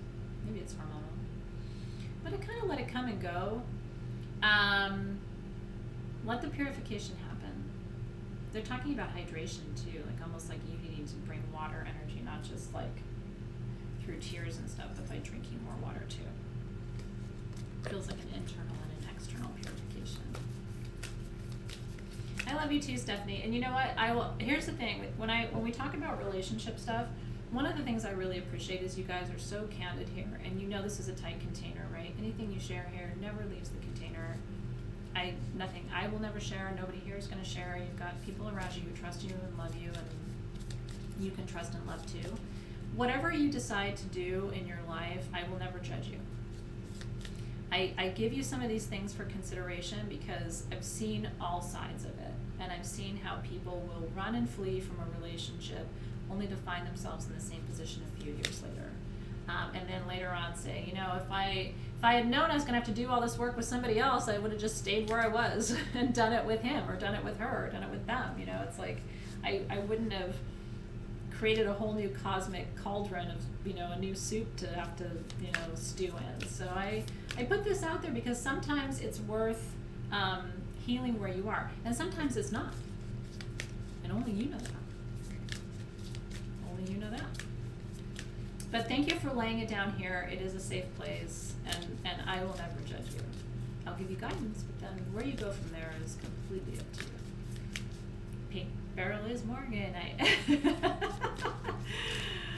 All right, Maureen McKelvey. A card for guidance. Let's get some guidance going for Maureen.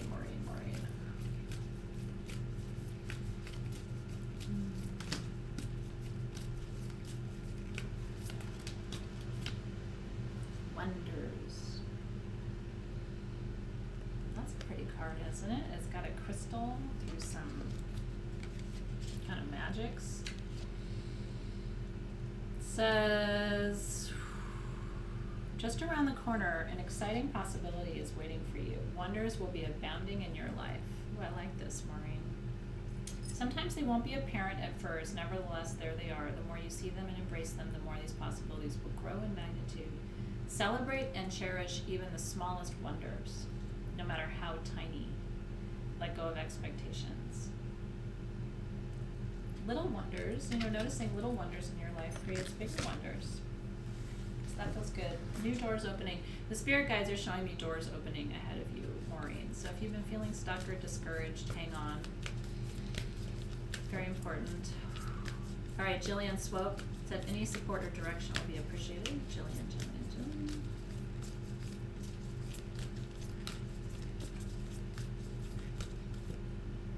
New beginnings. What a great new moon card for you, Jillian.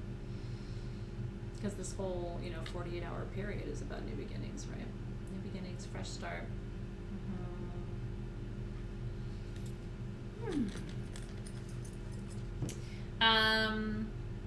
Lots of new beginnings around you is what they're talking about. 2021 is going to bring some new beginnings for you. Are you thinking about moving? You could. It feels like small new beginnings, and it feels like at least one big new beginning next year. And it's time, they're saying, Jillian. Whatever this is in service to your highest good. So letting that flow. Doesn't feel like anything unwanted. It feels like, and it feels in fact like intentions unfolding. There's been a lot of status quo around you for a while. So this feels like a good, energies are moving. But it doesn't feel like this year, it feels like next year. Oh, I'm so glad. Doors are opening, Maureen. It's beautiful. Stay there. You know what I mean? Hi, Linda Bishop. She said, I've never had a card reading. Would love one. Let's get in there, Linda. See what's going on with you. Linda. It's been a nice mix today of like reading for a lot of you I've read for a long time, and then getting in here with some of you who are new too. Well, Linda, you threw the card right out of the deck. That's a special talent, Linda. It's the stillness card.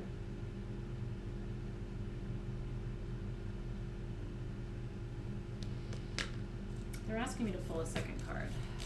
Linda.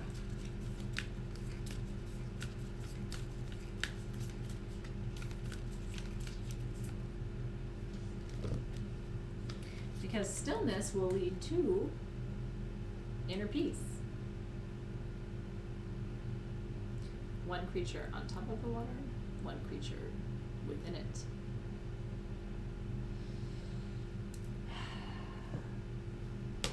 So this is a weird question, Linda. Stillness is jumping.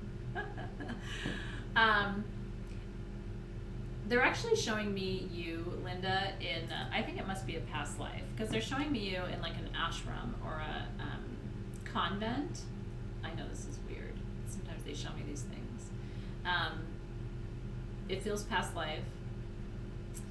I think you have had a past life experience where you were in one of these contexts. Almost feels like a vow of silence. And there are times where you still need that, they're saying, in order to feel peace. Like when you are too out there, vocal, expressive, I don't know that that really supports your sense of inner peace that you need. Although they're also saying there's part of you that resists it at the same time. Is that true? Maybe because you spent a lifetime being quiet. So how can you achieve that sense of inner peace and stillness now without going to a convent? Sometimes I take vows of silence. Did you ever do that? Dave hates it. Dave's an external processor and I'm an internal processor. I don't, oh, I love that, Stephanie. Well, please tell him. And I'm holding him too.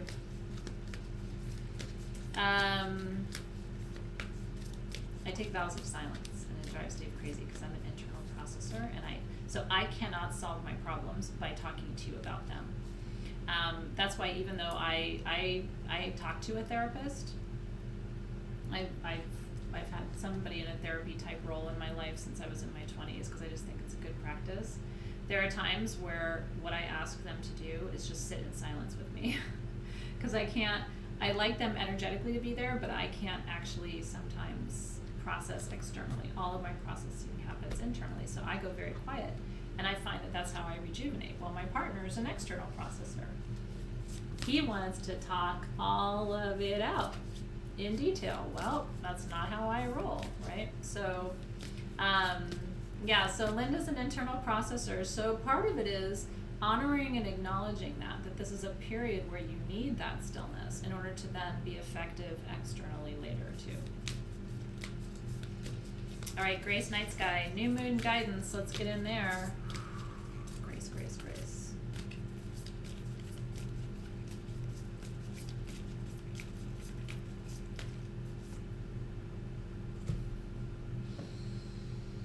One of my favorite cards in the deck, the relaxation card.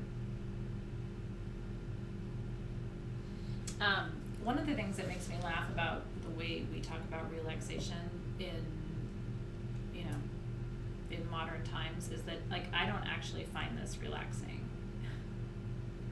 Like, getting in a hammock and laying there with a book is nice, but that's not necessarily relaxing.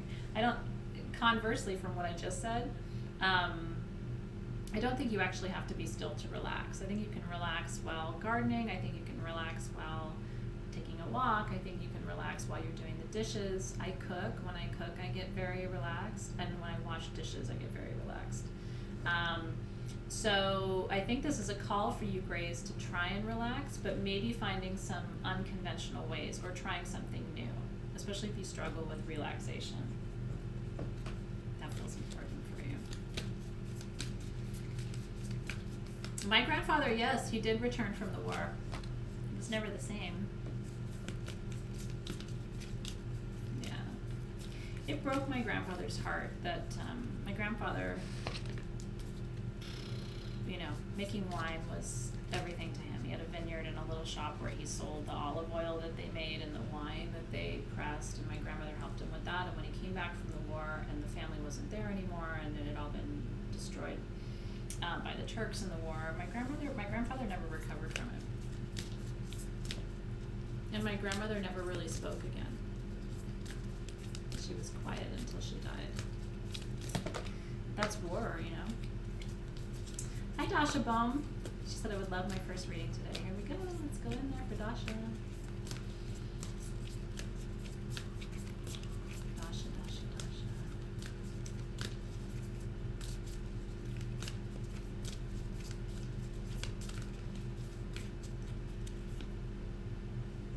This is a great card too. And thank you, Dasha, for pulling it, because I don't think we've pulled this one before, and this is a great card. This is the releasing card, but look at it. This is why I love September. Because I can go out in my garden and I can see nature teaching me how to let go of what's dead, right?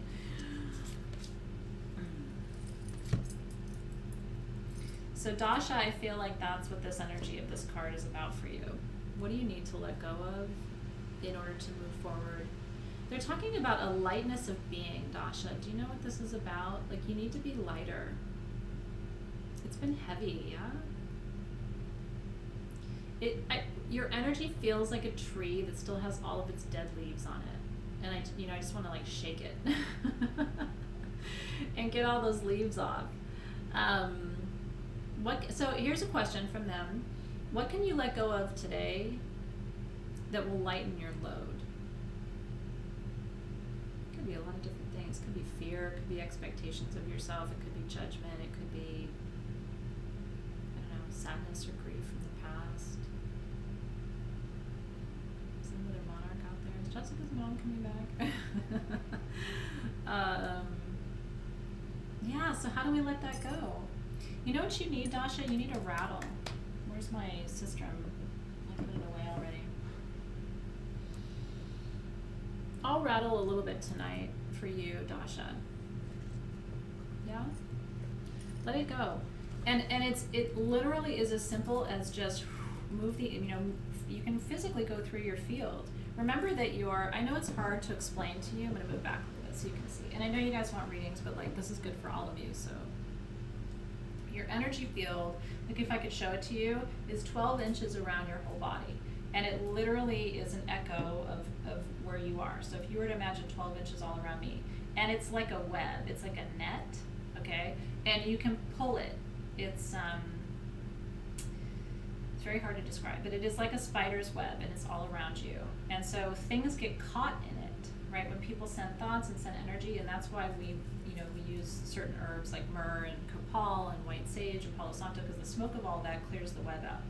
So what you can literally do, Dasha, is start at the top of your head if you have no rattle or anything, and just imagine like fluttering through the web and clear it out. It's really important. Once a day. Exercise does this, by the way. It automatically cleans the web. Rattling does it.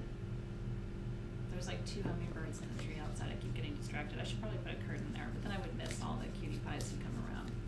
They never come around except like when I'm doing readings or doing class. Then they're all attracted to it. Hi, Lori Michelle. And Sylvie. So I've got 2 birthday readings. So I'm going to wrap up with Sylvie and Lori Michelle. So Lori Michelle, let me come in first. Lori. You had a bird? You're saying, happy birthday, Lori. Happy birthday, Lori.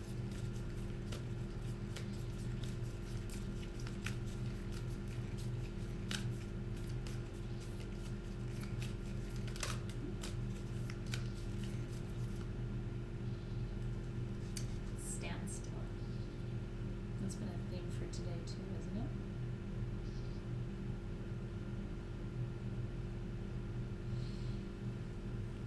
So the message is coming through from Spirit for you, Lori. Learn to appreciate, this is what they're saying for you.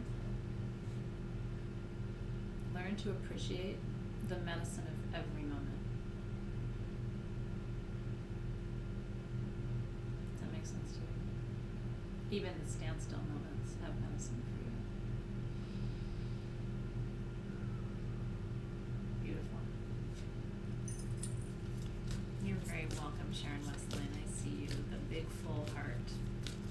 Sylvie, Sylvie, Sylvie, it is Sylvie's birthday. So good. And Sylvie, Sylvie, Sylvie, let's see what's coming through.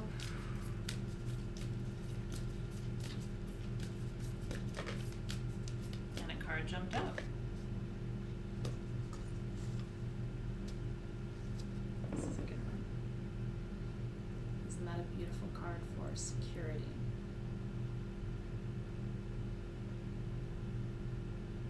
Let's see what the book says for you, Sylvie.